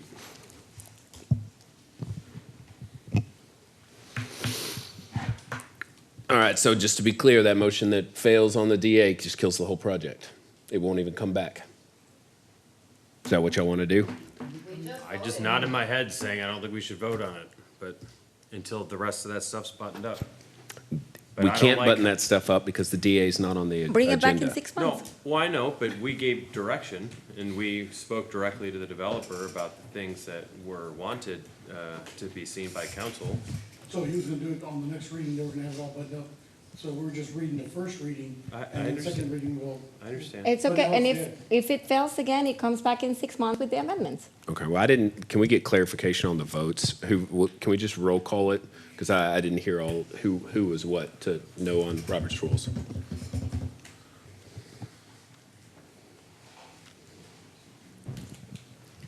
Zuniga is absent.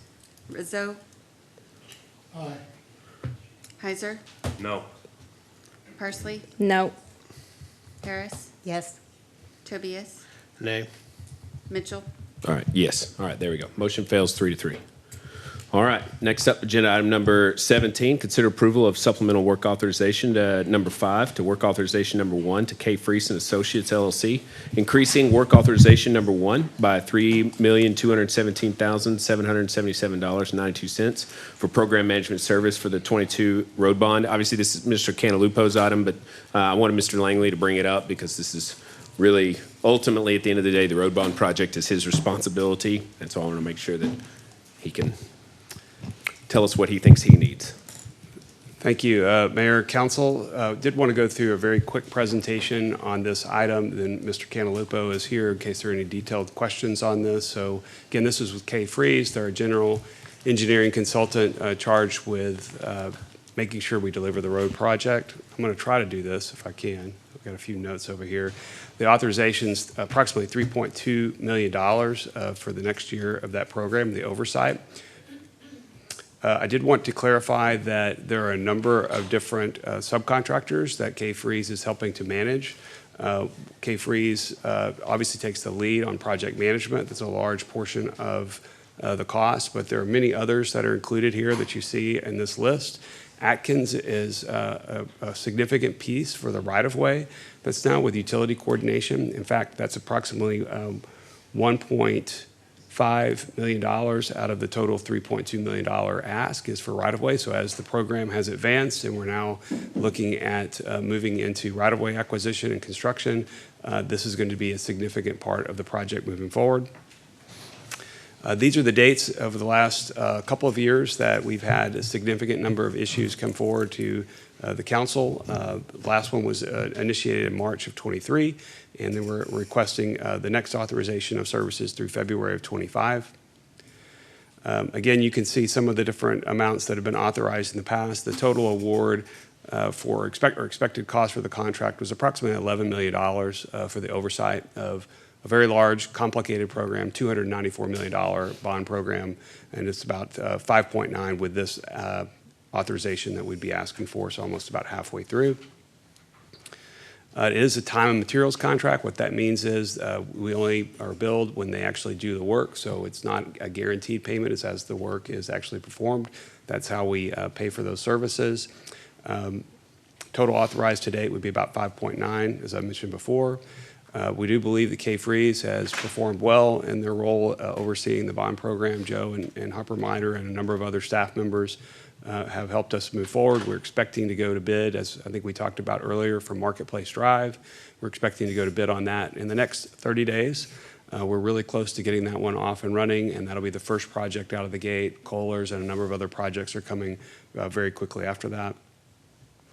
Again, we're recommending that you authorize an additional $3.2 million for Friese and all of their subcontractors to manage this program, and we recommend it forward to you. Again, Joe Cantalupo is here in case you have any additional questions on the specifics, or I'd be happy to answer any questions that I can. Anyone have any questions? Yeah, just real quick, Joe, if you don't mind. So, Good evening, Mayor, Council.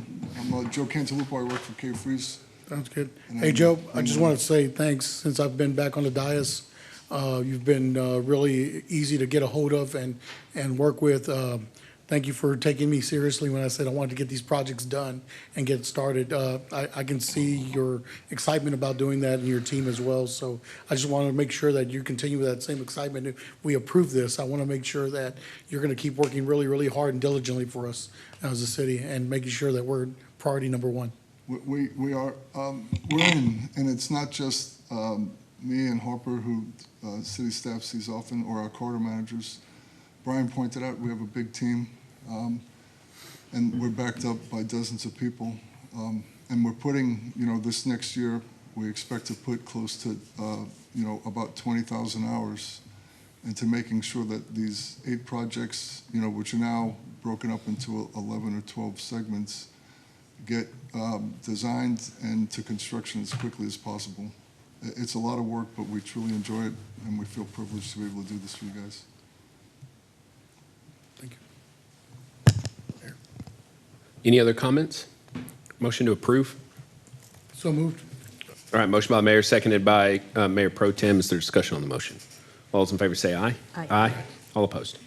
Thank you all very much. Motion carries Thank you. 6-0. All right, now we're to the 4 staff presentations. It took us a while to get through all the rest. I do appreciate that we switched it because we were able to give our full attention to an important vote. Do y'all want to go through these 4? Or is there? Well, we certainly could look at rescheduling these. One of the directions council gave me earlier this year was on the budget process, was looking at trying to mix in some of these presentations into your existing meetings rather than trying to get through all of them on Saturdays. We could certainly try to reconsider that if you'd like us to do that. I do think they're all important. We could also go through them fairly quickly if you'd like us to try to just knock them out tonight, however you'd like to proceed.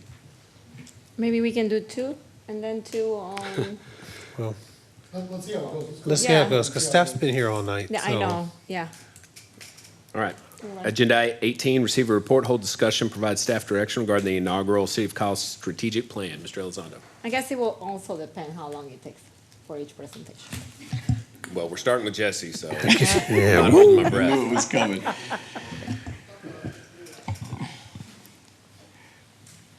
Good evening, Mayor and Council. Jesse Elizondo, Assistant City Manager. Forgive me, my voice is going out, but I'm excited to be here to talk to you guys about the City of Kyle strategic plan.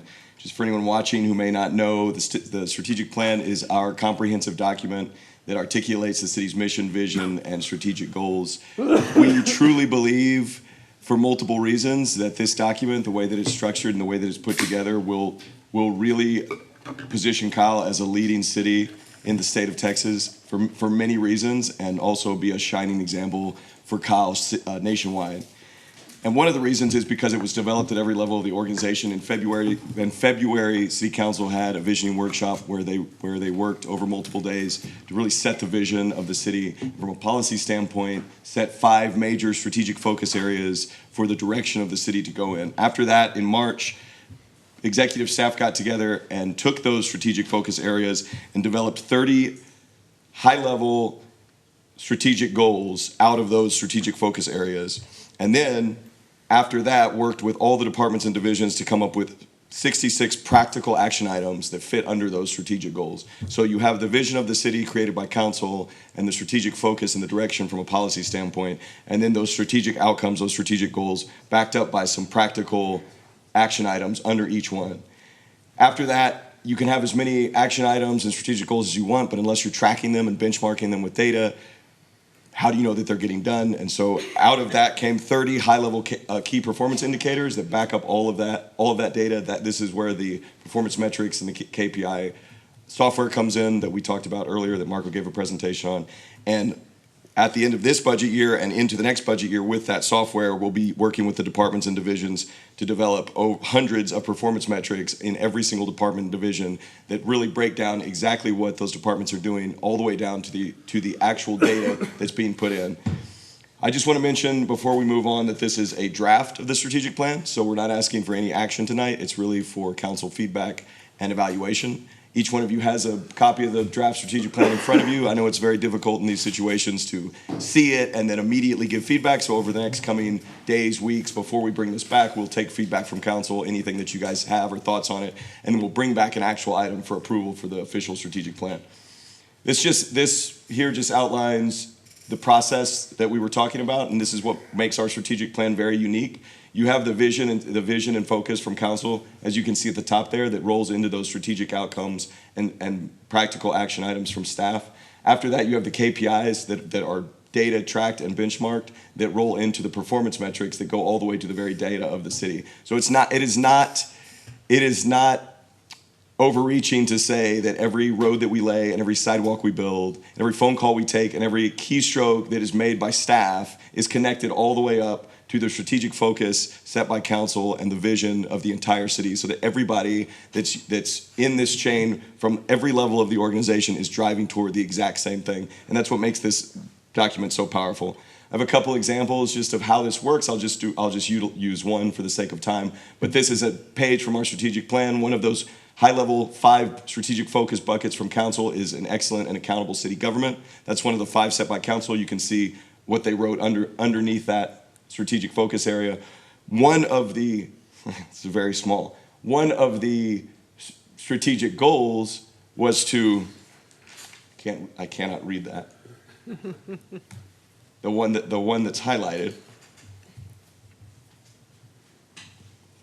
was to provide consistent, exceptional customer service to residents, businesses, and stakeholders in Kyle. I should have had a slide that was much bigger. So that is the outcome underneath that strategic focus. It's very high level and it's long term. That's something we always want to do with our residents, correct? But the action items underneath those are to establish a full service 311 program as well as redesign the city website. Now those action items are things that we will actually accomplish, and then we will go back and add new action items of how we're driving that strategic goal forward. And then from the practical data standpoint, you have one of the KPIs, which is the first call resolution rate. When people call into the city, on that first phone call, do they get what they're actually needing, or do they get transferred? Do they hit a voicemail? And so all of the phone calls that are coming in will be part of those performance metrics that will be tracked through that software that anyone can look at, city staff, council, residents, and see the actual data that's coming in, those phone calls that are coming in a dynamic way. If you looked at it today, it would be one thing. If you looked at it tomorrow, it would be another, because it's constantly being updated. That's the power of the software that Marco was talking about. And all of those will inform that first call resolution rate, which will be benchmarked to the industry standard as well as the cities that are around us. So we're actually tracking all the way up to the strategic focus. I have another example, but we'll skip over it. So the next steps for the strategic plan is to get the council feedback and revisions and then bring it back for approval. And then after that, we will start building an interactive online portal. Everything in this plan This will be the plan document, and then the online portal will follow everything that's in the document, but it'll be interactive. All the action items will be tracked, so you'll be able to see where we are as far as completing them. Every one of the action items is tracked. We'll have built-in dynamic KPIs that are dynamically being updated, so you can look at them at any time. You can drill down from those KPIs into the performance metrics that the department and the division are looking at all times. And then we'll also have, under those performance metrics, fully open and explorable data. So if it's a performance metric that you're interested in, you truly could go all the way down to the actual spreadsheet that has the data that's being input to look at it if you want to. And then we'll also have enhanced mapping functions through our GIS, because a lot of these KPIs and functions are better explored when you see them on a map. And then we'll have dashboard visualizations across every single department and division. And the way that the software works is anything that we build in that software can roll up into any other dashboard. So we can build council dashboards, we can build dashboards for city management, we can build dashboards for all of our departments and division for what's relevant to them. The idea behind this is that it's a living document that's constantly being looked at and updated. Council will meet most likely once a year, maybe more, to look at the strategic focus and the vision and the outcomes to make sure that's the direction that they want to move in. And then staff will always be evaluating the action items, the KPIs, probably adding more KPIs and performance metrics to make sure the entire organization is pulling in the direction of the strategic focus and vision. This is an example, a screenshot of some of those dashboards. I know Marco had a couple on his slide, but you can see on the back example that you have all types of dashboards that you can build and utilize across the organization, and you can pull those up and look at them. The idea is to have this fully open to the public so that they can see exactly what the strategic focus of the city is and drill all the way down to any department and division and look at all the data that's informing those. It's not to just have every single department saying we're doing a good job. In some cases, these KPIs and these performance metrics will outline where we're not doing a good job, but it helps management and everyone in the organization key in on those things and then look at what do we need. Do we need to put more resources there? Do we need more staff there? It helps us make more data-driven decisions, and it's a very powerful tool. With that, I'll take discussion and feedback, but like I said, this is something that will be brought back for approval at a future meeting, and you all have it in front of you, so you don't have to have all of the discussion and feedback tonight. Thank you. Feedback? All right, thank you, Jesse. Next up, agenda item number 19, receive a report, hold discussion, provide staff direction on proposed library program budget for fiscal year 24-25. Jessica McCart.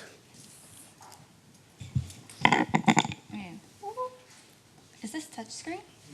Oh, okay, fancy. Okay, I'm Jessica McCart. I'm the interim director.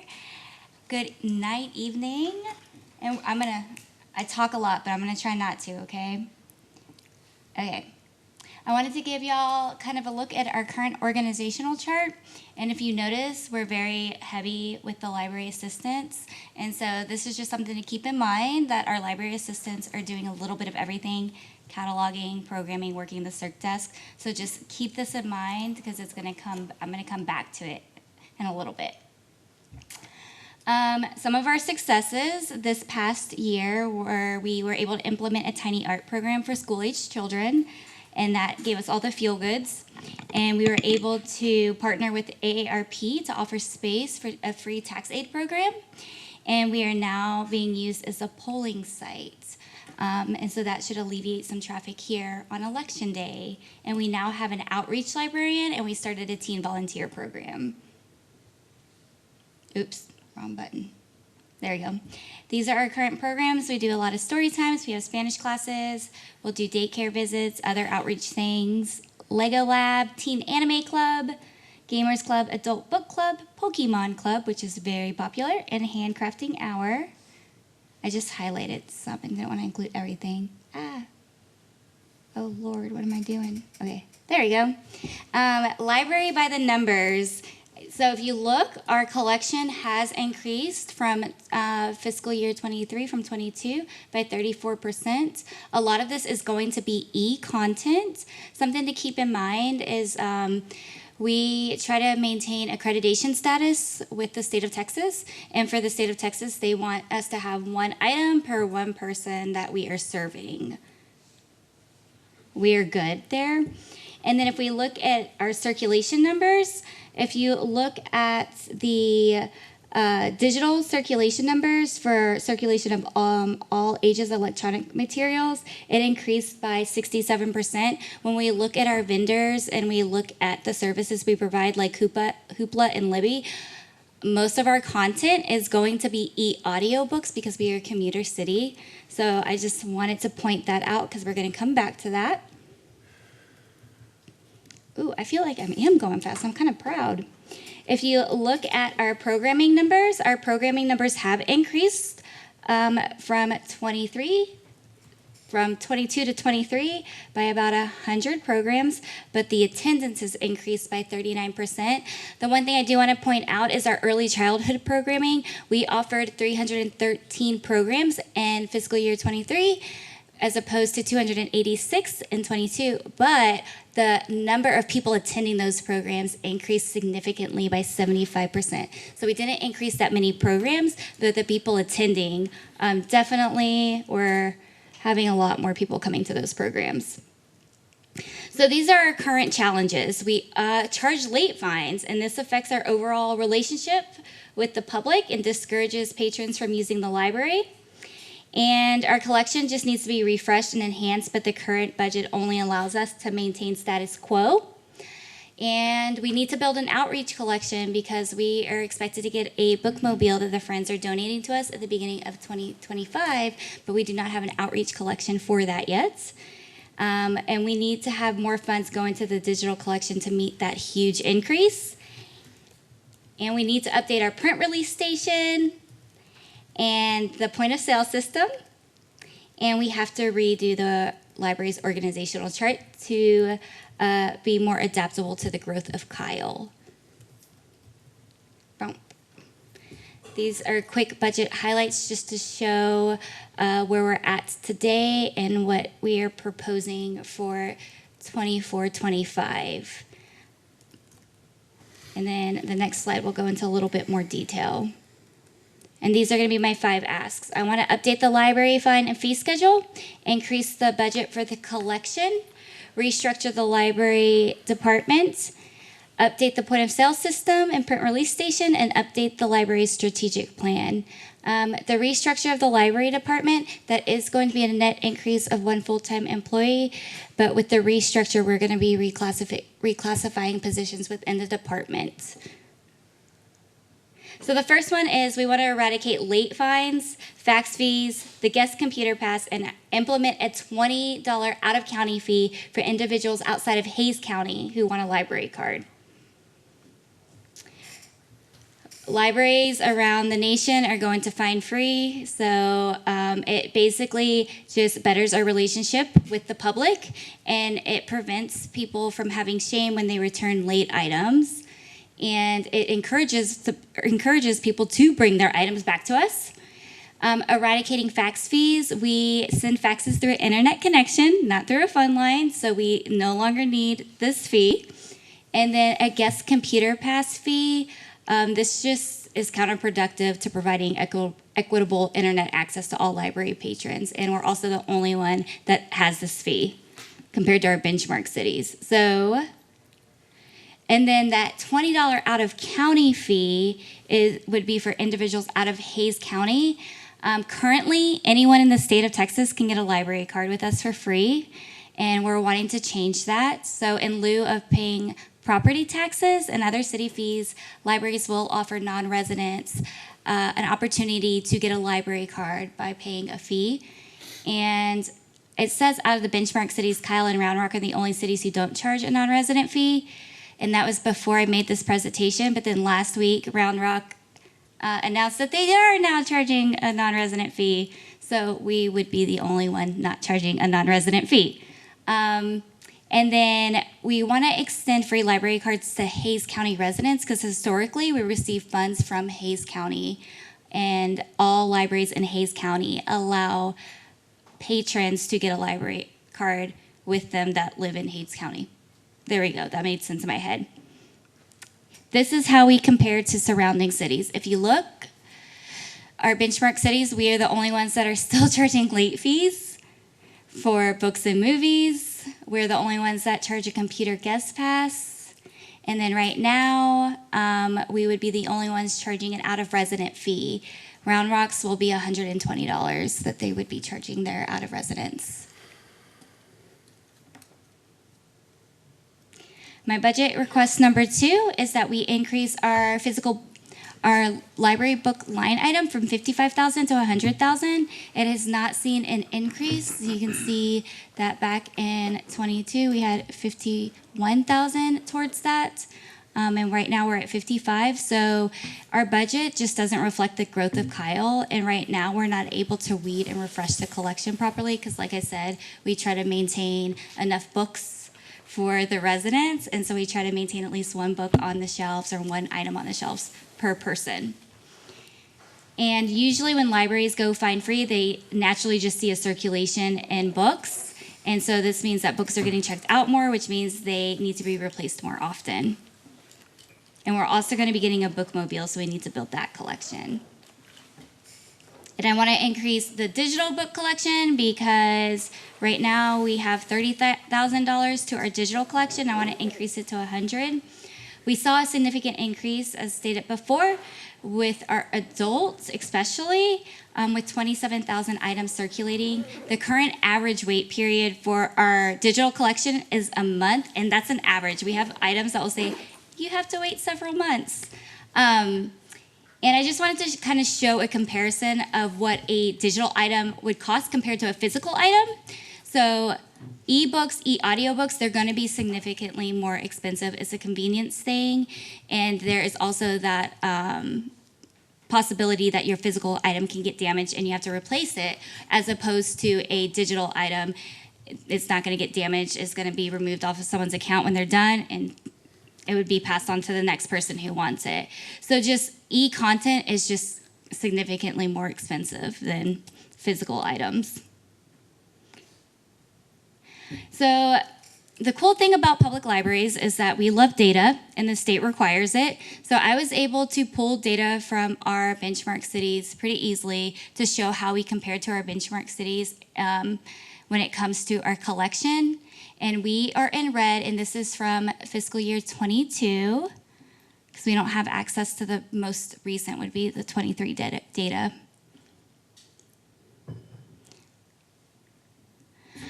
And material expenditures per capita, so for every person that we're serving, we're spending $1.13.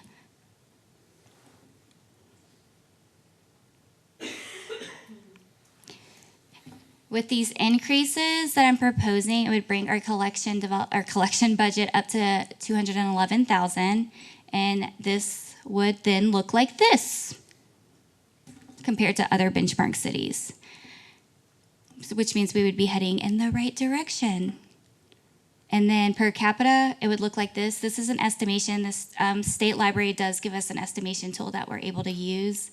And I also want to just repeat or keep in mind that this is data from 2022, so these cities could have increased their budget as well, but we're definitely trying to make it where we're on a same level playing field with them. And then the next request is restructuring our organizational chart. I want to reclassify the adult services librarian to technical services librarian, promote 2 library assistants to program specialists, reclassify circulation desk clerks to library assistants, and convert 2 part-time positions to full-time positions. And this is the proposed organizational chart. There's more structure, and then with this chart, the 2 specialist positions would be a middle ground between the library assistants and then the master degree positions. Because right now, it goes from library assistants to librarians. So you go from needing no degree to needing a master's degree. And there's just no room for our staff to grow. And so we're trying to make it where they can grow within their profession while also staying with the library. And then these would be posted internally for staff to potentially apply for. The adult services librarian to technical services librarian. So most libraries our size already have a technical services librarian. This is someone that just does all the ordering, does all the cataloging cataloging. They make sure our collection is beautiful and consistent. And historically, that has been divided among our library assistants, and it's just led to a lot of inconsistencies. And so we need to make sure that we have somebody on staff who's in charge of the collection. Promoting 2 library assistants to programming specialists. If we take our adult services librarian and move them over to technical services, we will then need somebody to take over programming for the adults. And we need somebody for youth because, as mentioned before, you'll see that our youth programs are very popular. So even if we don't increase the numbers, we still have a lot more people showing up to those. So it's necessary to make sure that we have somebody overseeing those programs, and that's kind of solely their job. And then we would then want to take 2 part-time positions to full-time positions, because if we do the math, we're open 54 hours a week. That's 216 operational hours. If we keep our 2 part-time people at part-time, we would only have 238 working hours between the employees that are left under operational services. And if we were able to promote them, that would give us more flexibility to make sure that that desk is adequately staffed, and so it would be 279 hours between the group, and it would allow people to take time off, call in sick, and we would be able to work with it as opposed to trying to figure out how we're going to keep the front desk covered. I also just wanted to show how we compared to other cities when it comes to full-time employees. Once again, this is data from 2022. And so back in 2022, you'll see we had 11 full-time employees. Since then, thank you. You gave us an outreach librarian. We appreciate it. So that would put us at 12. If we convert those 2 part-time positions, it would be a net increase of 1 full-time employee. And so we would have 13 full-time employees.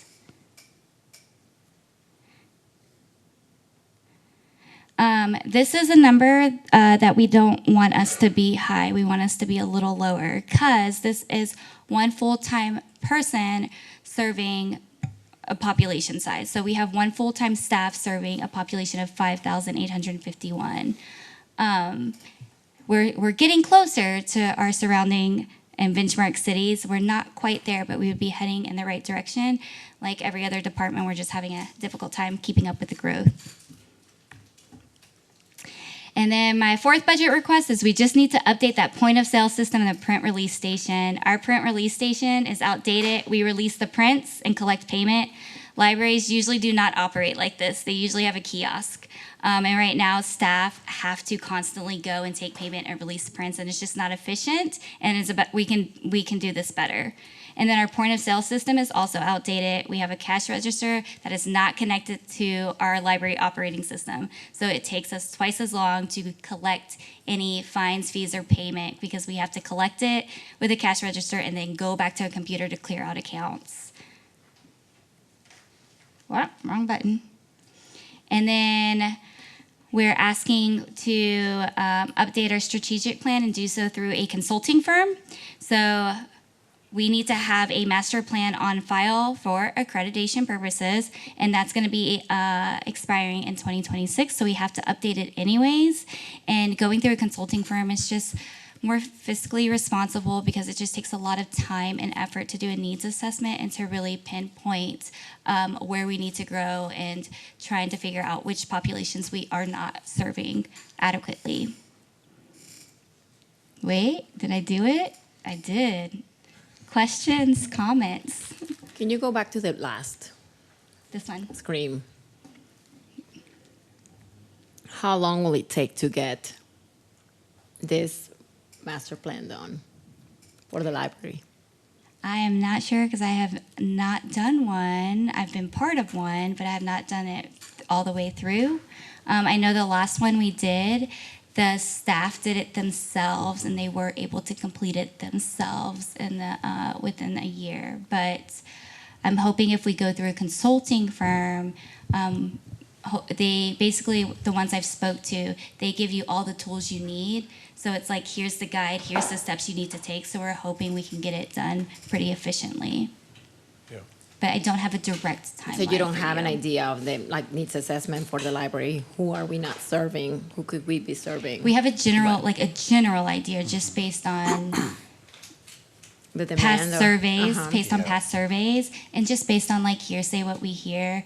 But if we were able to get a solid understanding, it would really benefit us.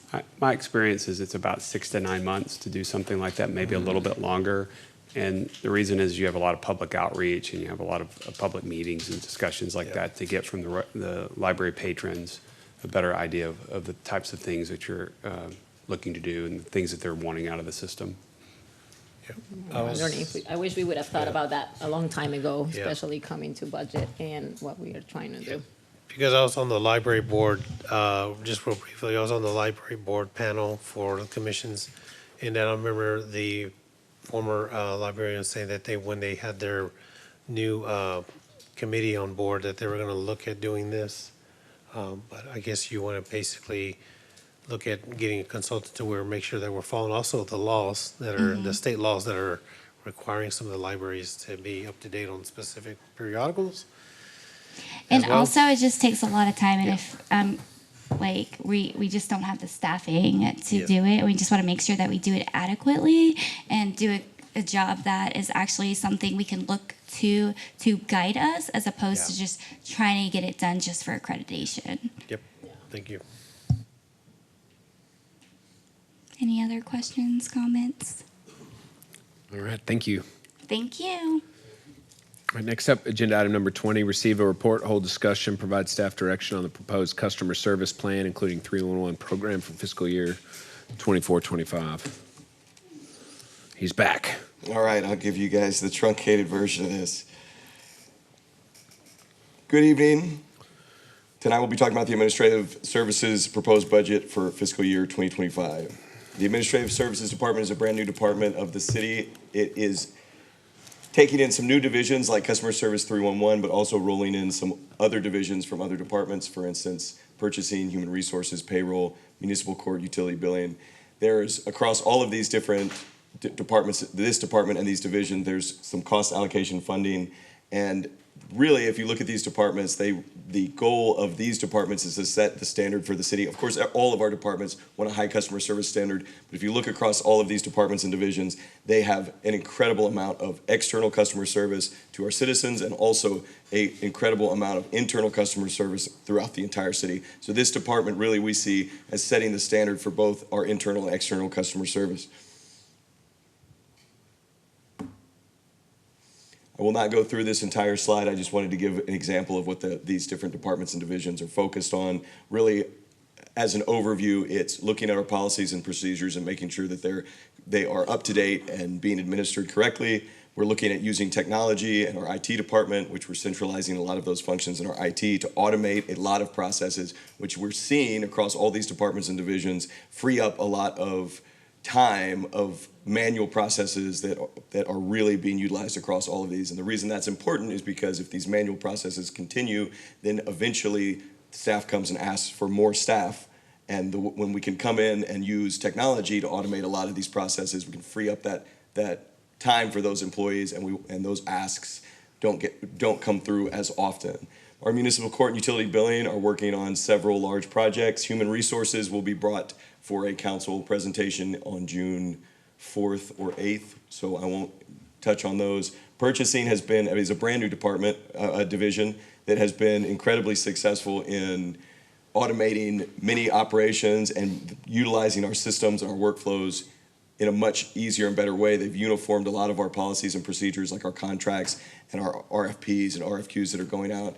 And they're focusing now on trying to get together some more internal training and support for our employees and streamline a lot of the operations that are happening there. It also frees up, before the purchasing department and all of our other departments heavily being asked to do purchasing, and by centralizing the purchasing in the city, we have freed up a lot of their time as well. And then lastly is our customer service 311 division, which is what most of this presentation is about because it's a new big cornerstone project that we're rolling out this next budget year.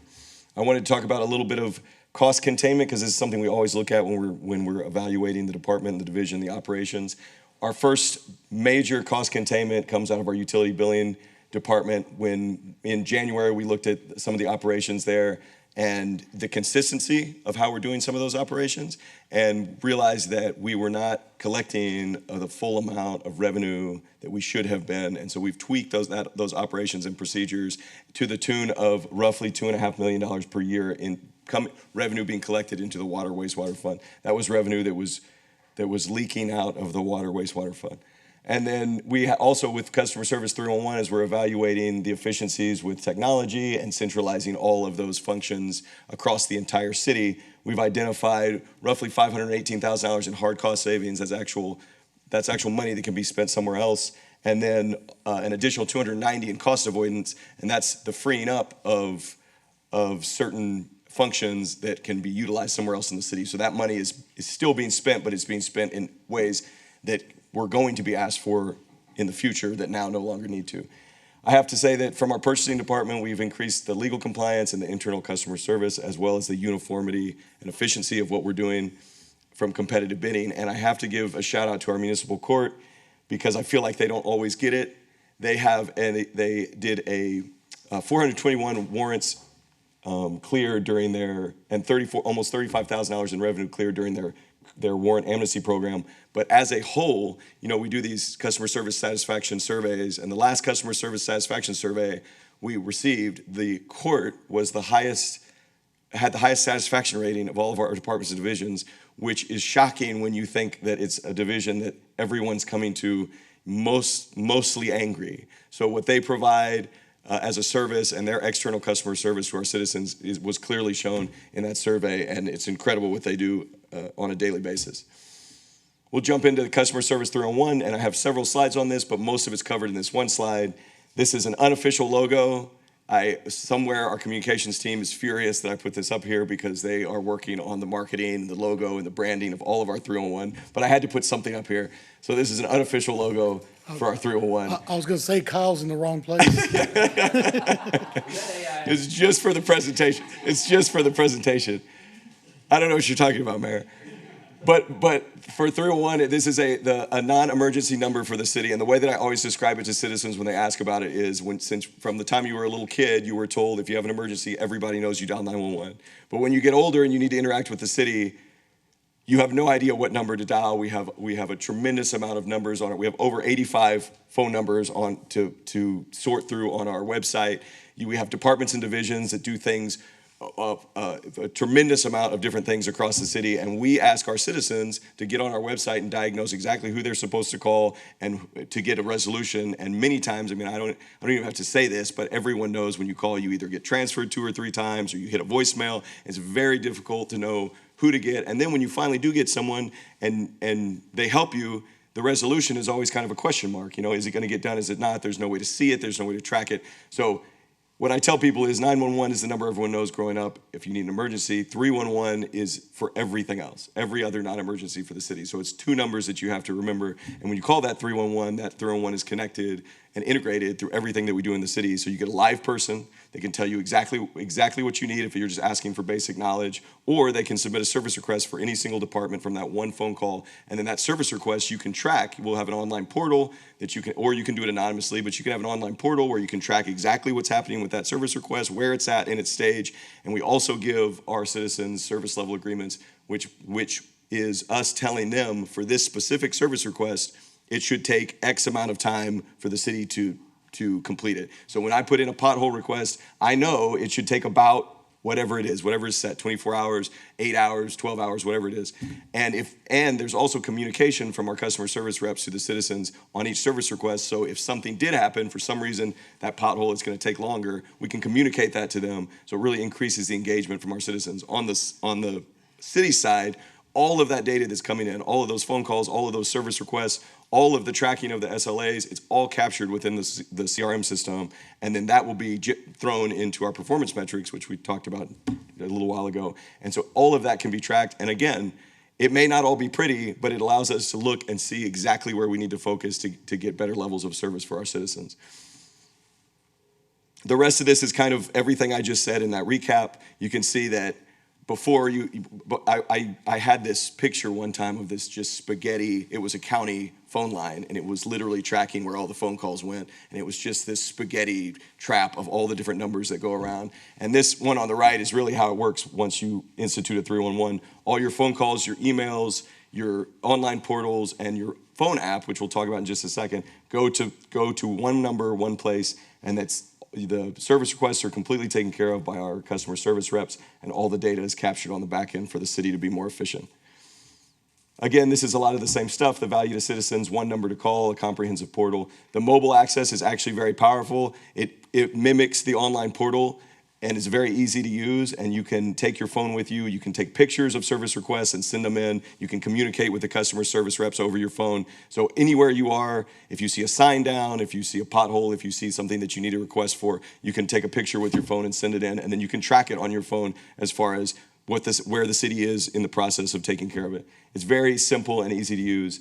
There's an extensive knowledge base so that a lot of the questions that come into 311, certainly anyone can pick up the phone and call and get an answer, but you can also go online or on your phone app, and the knowledge base is basically spiders everything of the entire knowledge base of the city. So if you just need to know when the pool opens, you can just type it in and the answer will pop right up, or you can just call 311 from anywhere in the city limits, and the customer service rep will answer and tell you that.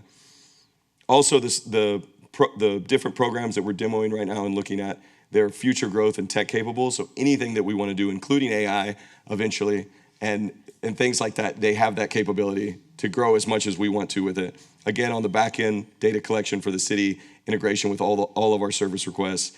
There's an emergency management aspect to this that we haven't talked about, which is if, God forbid we ever have a disaster in the city, if we have a standing 311, we can have our 311 call takers come in or do it remotely, and they can take a huge load off of our 911. Whenever there's an emergency, everyone calls 911, because even if they're just looking for shelter or water or places that they don't have electricity, but all of that can be ported to our knowledge base in 311, and 911 can clear those calls to 311 and then answer the phone for true emergencies rather than having 911 get blocked up. These are some of the budget components that you all will see coming through.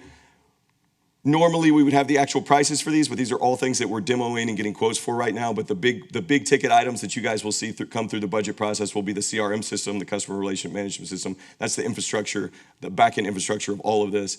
And then some phone center upgrades, which allow screen pop for the customer service software, and the ability to integrate all of our phone systems into it. Those are really the two big ticket items. Phone hardware and infrastructure is minimal and probably won't be necessary. And then our customer service and call center staffing is going to utilize our current staffing, just a restructuring of who's there, so there's really no additional cost for that. Our next steps for 311 are for all these budget approvals to go through over the coming months, and then we'll have implementation and training while we're putting the system in place. We'll be training all of our customer service reps. We'll have our marketing team, communications team, we'll have promotional teasers, getting everyone ready and promoting 311 before we ever launch it. We will have pre-launch testing and quality assurance, so we'll have months where we're actually utilizing the system before we go live. That way our customer service reps have the ability to get trained on it, get comfortable with it before it's ever live. You don't want to turn it on and have a big mess. You want it to be a seamless transition. And then we'll have a big promotional marketing launch for 311. I don't want to spoil anything, but we have some really fun and cool ideas for the city, for council, for a promotional 311 launch. And then we'll launch it. And at that point, actually, our customer service reps will have been utilizing the system and been trained on it for months, and it should be a seamless transition over to 311. That's all I have for right now. Do you guys have any questions or discussion?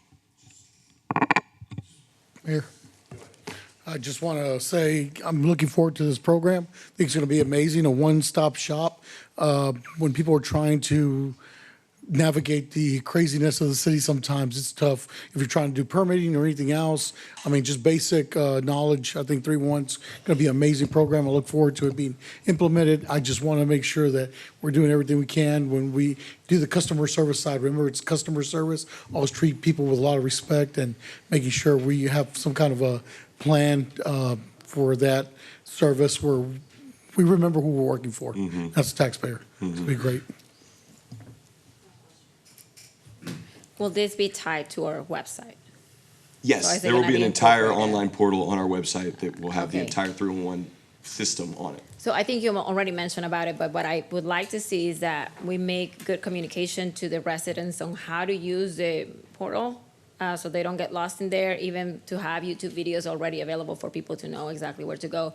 Even if we hosted like some sort of town hall explaining to the residents how to use it, that we have something available online for them to just click and learn. It's a great idea. And we'll have a whole website that is the online portal, and on that we can have How to videos use of how to it. use it and things like Yeah. that. It's actually, so the systems we're looking at are very simple and easy to use for that reason, but absolutely we can have training on it. And part of the marketing and promotion can be explaining Yeah. what it is and how to use it. And of course, you're already looking into doing it English and in Spanish. Absolutely, Español. we will have both of those languages throughout the entire system, and maybe more. Mr. Elizondo, in Burleson, where you implemented this system, did you receive an increase in service requests as a result? It was, yes, we did. It was minimal. We had, if I remember, it was around 3 to 6% increase. It wasn't a tremendous amount more. but Really? That's, I would have thought it might have doubled, because No. part of the whole government is, and bureaucracy is slow, and it's hard to get answers, and sometimes I wonder if that's on purpose, but like it's difficult.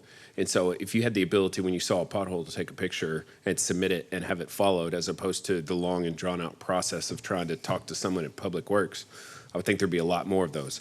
I think that the 7 members up here are going to use that thing a lot. I already know I am, like, of where things are. So I'm just curious if you're going to, we did not see a Can you- huge increase in a huge increase. There was some in phone calls or in service requests. However, there was a tremendous response of how easy it was Yeah. and to get a resolution. I have a log of like maybe 100 different things that I'm going to use, like pictures and spots. And I don't do it because I don't want to just overwhelm staff, like because I'm the mayor, here's this pothole, here's this street light.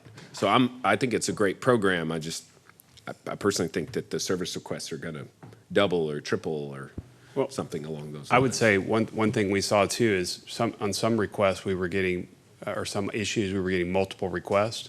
And by actually tracking those and getting those items knocked out, you reduce the number of calls, the number of things that are coming through. No, it's fantastic, but it's absolutely fantastic, and I think we should roll it out with much to do. If you believe in it, if you believe this is going to work and it's a low risk and you've done it before and you know this program is going to work, then we ought to use considerable resources to market and promote it.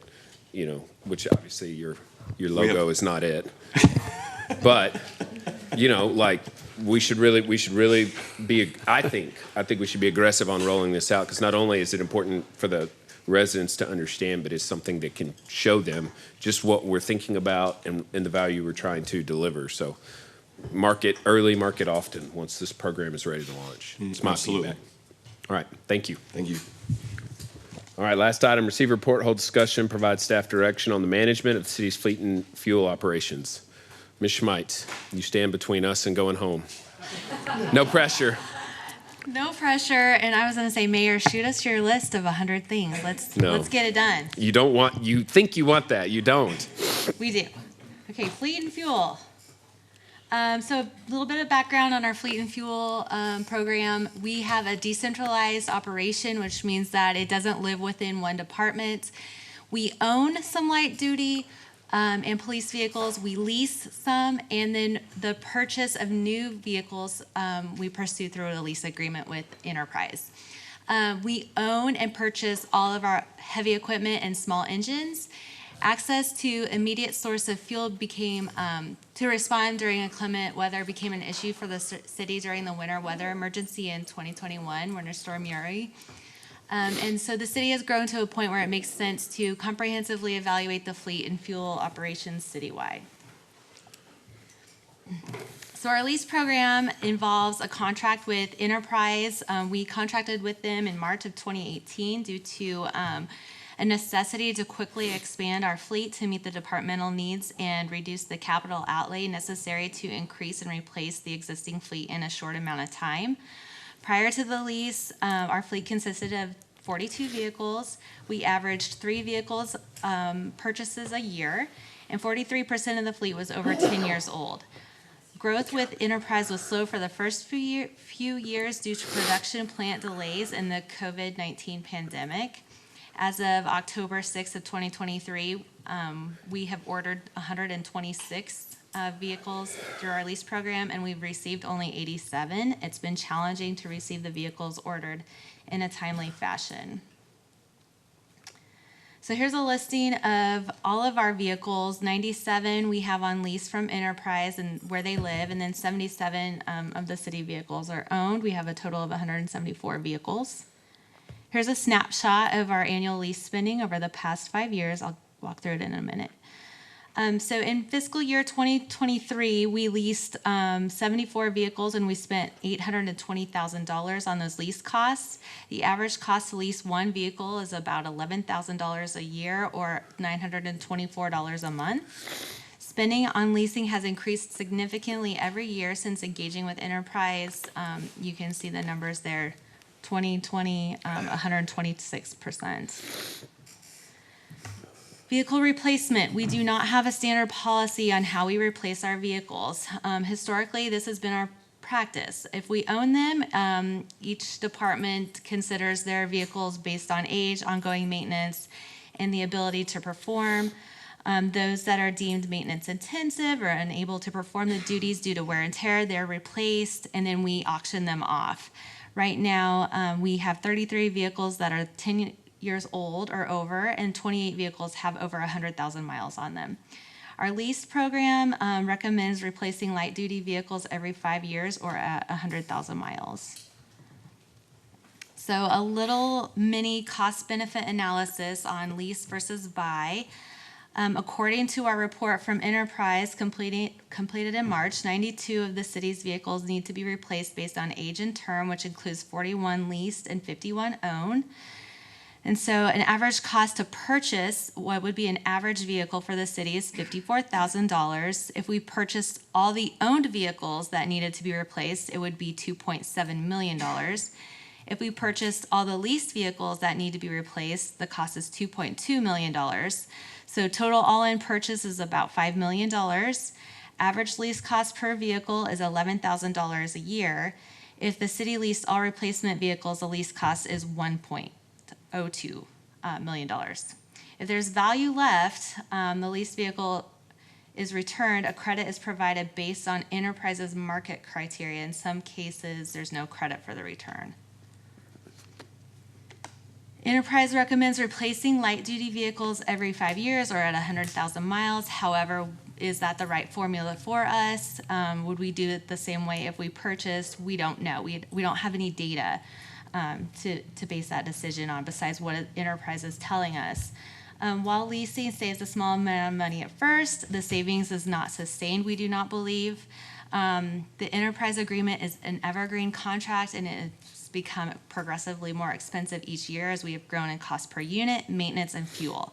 It does not have an expiration date. It does not have an amount. The term is established separately based on each vehicle leased by the city, and the lease payment amount is authorized by the council on an annual basis in the budget for each department.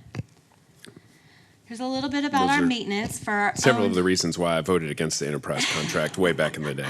I did not like anything about it. I'm just but- validating all of those Yeah. points.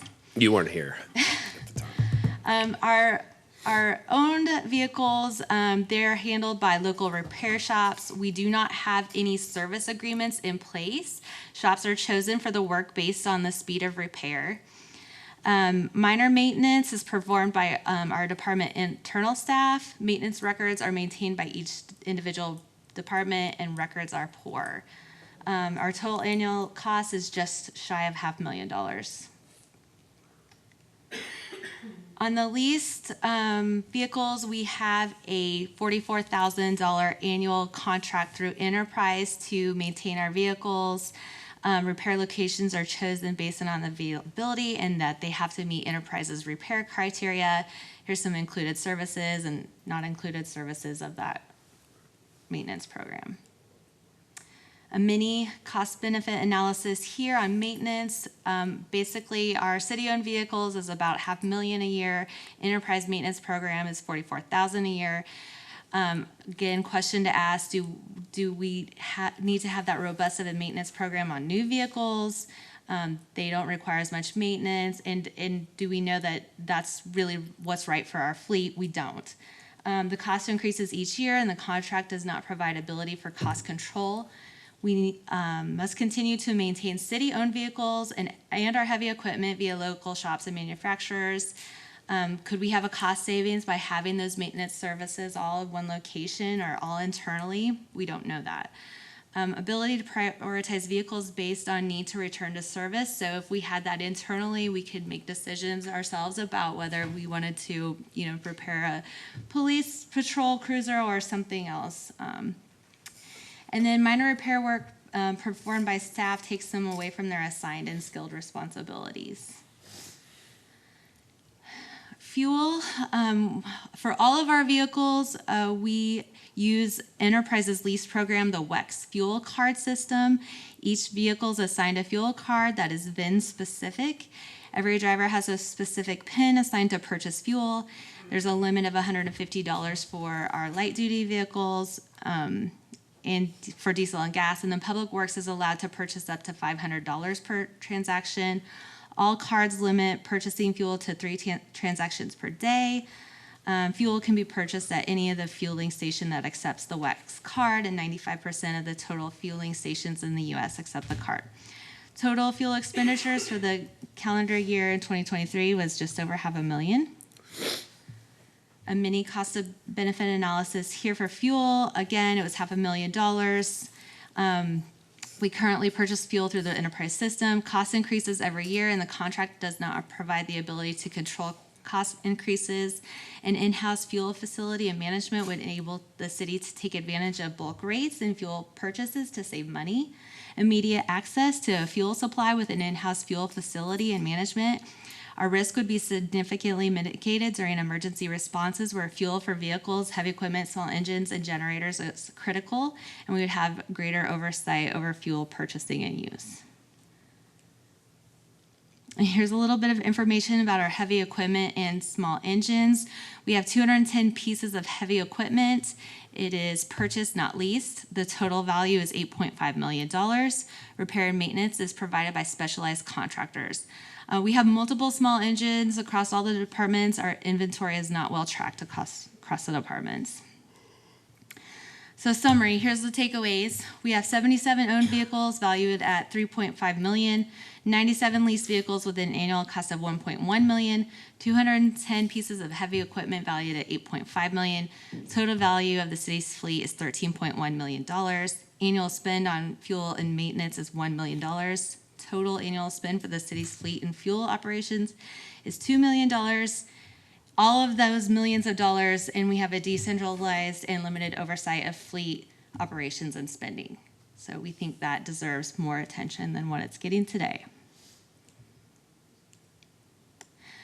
So next steps, we would like to engage an experienced firm to perform a proper study analyzing and making recommendations about performing fleet and fuel services as an internal service in the lease of purchase of vehicles, which we believe would be about $150,000.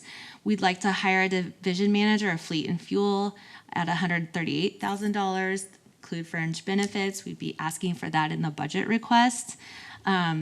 We would start to establish policies and procedures for fleet maintenance, care, use, etc. Purchase fleet and fuel management software, that'd be $50,000 annually. Implement a GPS program on all our vehicles, that's about $50,000 annually. We would like to implement proper purchasing process for contract maintenance providers, evaluate our fuel card policies and procedures, and then create and implement a driver and operator safety program. Questions? Questions, comments, Mayor Pro Tem? Yeah, just I'm excited about seeing some oversight in all these areas because I always, I believe that, we're taking vehicles wherever we need, almost like before we had a procurement officer, we were just, every department was having to do their own thing, taking staff time. So I see this at the same level, and I think it's going to be a great, I think doing this analysis is going to show where we're falling short. I think it's great that we're going to do that. So just full support of it. Councilmember Parsley? You're just making all kinds of faces over there, so I'm just waiting to. I think that hiring a firm to analyze our fleet is important because the firm that we hired to analyze our fleet last time was Enterprise, I believe. It's mainly just a recommendation. I tried to explain to everyone that leasing is not financially better than owning for a variety of reasons, and Enterprise made the case, and ultimately we were going to save capital dollars because to buy a vehicle up front with cash is harder on the budget, and so we deferred a lot of our costs to future councils. So here we are dealing with exactly the scenario that was predicted. It was like 7-8 years ago. But, I think Enterprise does a good job of helping us to get through the acquisition of vehicles and that process faster. And there's certain areas and elements where it makes sense. But just financially, I wish we'd never gone down this path. I do think centralized maintenance and even fuel operations makes sense for the most part. Are y'all considering actually trying to develop a fuel station? Yes, this Yeah. would be part of that. Yeah, I think that part of it is real good, but I just wish we didn't lease so many of our vehicles. I mean, if you go back to that slide and just do the math on the annual cost, the 97 versus it was just like 2 slides before the last one. Oh, sorry. Oh, look what I did. No, keep going forward. The summary page. One more. Oops. Summary. Oh, back. Right there. Okay. 77 owned vehicles at 3.5 million is the value, but there's no carrying costs. 97 leased vehicles with an annual cost of 1.1 million. So you have no cost with 77 and had to pay 3.5 up front. But in order to lease 97, you have to pay 1.1 million every single year. So just do the math. So. Generally, how long? 3 to 5 years? They recommend replacement every 5 years or 100,000 miles. And so we entered into the contract in 2018. And so a lot of those vehicles that we first leased are getting ready to term out. I think another point is that, you can see the balance is shifting among our leased and owned vehicles. And it's a good time to take a step back and say, do we want to? Because if we keep down this path where we're leasing vehicles, it could get out of balance where we would be shelling out a whole lot of capital outlay if we want to go back to purchasing. So this is the right time to reevaluate that. Well, I'm looking forward to the study because also hopefully they'll look at other avenues as well. Round Rock went to an all-electric fleet and is now saving millions of dollars on the, combustion engine maintenance. So they don't have that anymore. So I think their first year savings was over $2 million. So, hopefully it gives us a lot of different options. Yep. It goes the same thing with our cruisers, because I think after a specific mileage, they've got to be traded in or something like that. And how much these patrol cars and cruisers are on the road constantly. Absolutely. Each vehicle should be treated differently, and we should have more oversight over that than I feel like, just been relying on Enterprise to tell us. Well, so at the end of the Discuss day, that. I think your proposed solutions to this, even if we keep doing the leasing program, will provide us with some more insight, because the leakage conversation is one I think we're having really all over the city, where we're trying to take that step forward and become more accountable for the dollars that we're spending, and the getting the most out of our labor and our equipment. It's really vital, and I'm proud of all of y'all for trying to help us take that step forward. So it's appreciated. Thank you, and we just see as part of the progression of the city as it's growing, Yeah. the fleet is certainly much larger and more complicated than it was just a few years ago, and so we think it's important to take a good, strong look at it. There's millions of dollars of investment here, and we want to make sure we're spending it the right way, so appreciate the support. Any further discussion? You would want to keep everyone here a little longer just for the fun of it? No, All I right. do not. Motion to adjourn. So moved. All right, we're adjourned.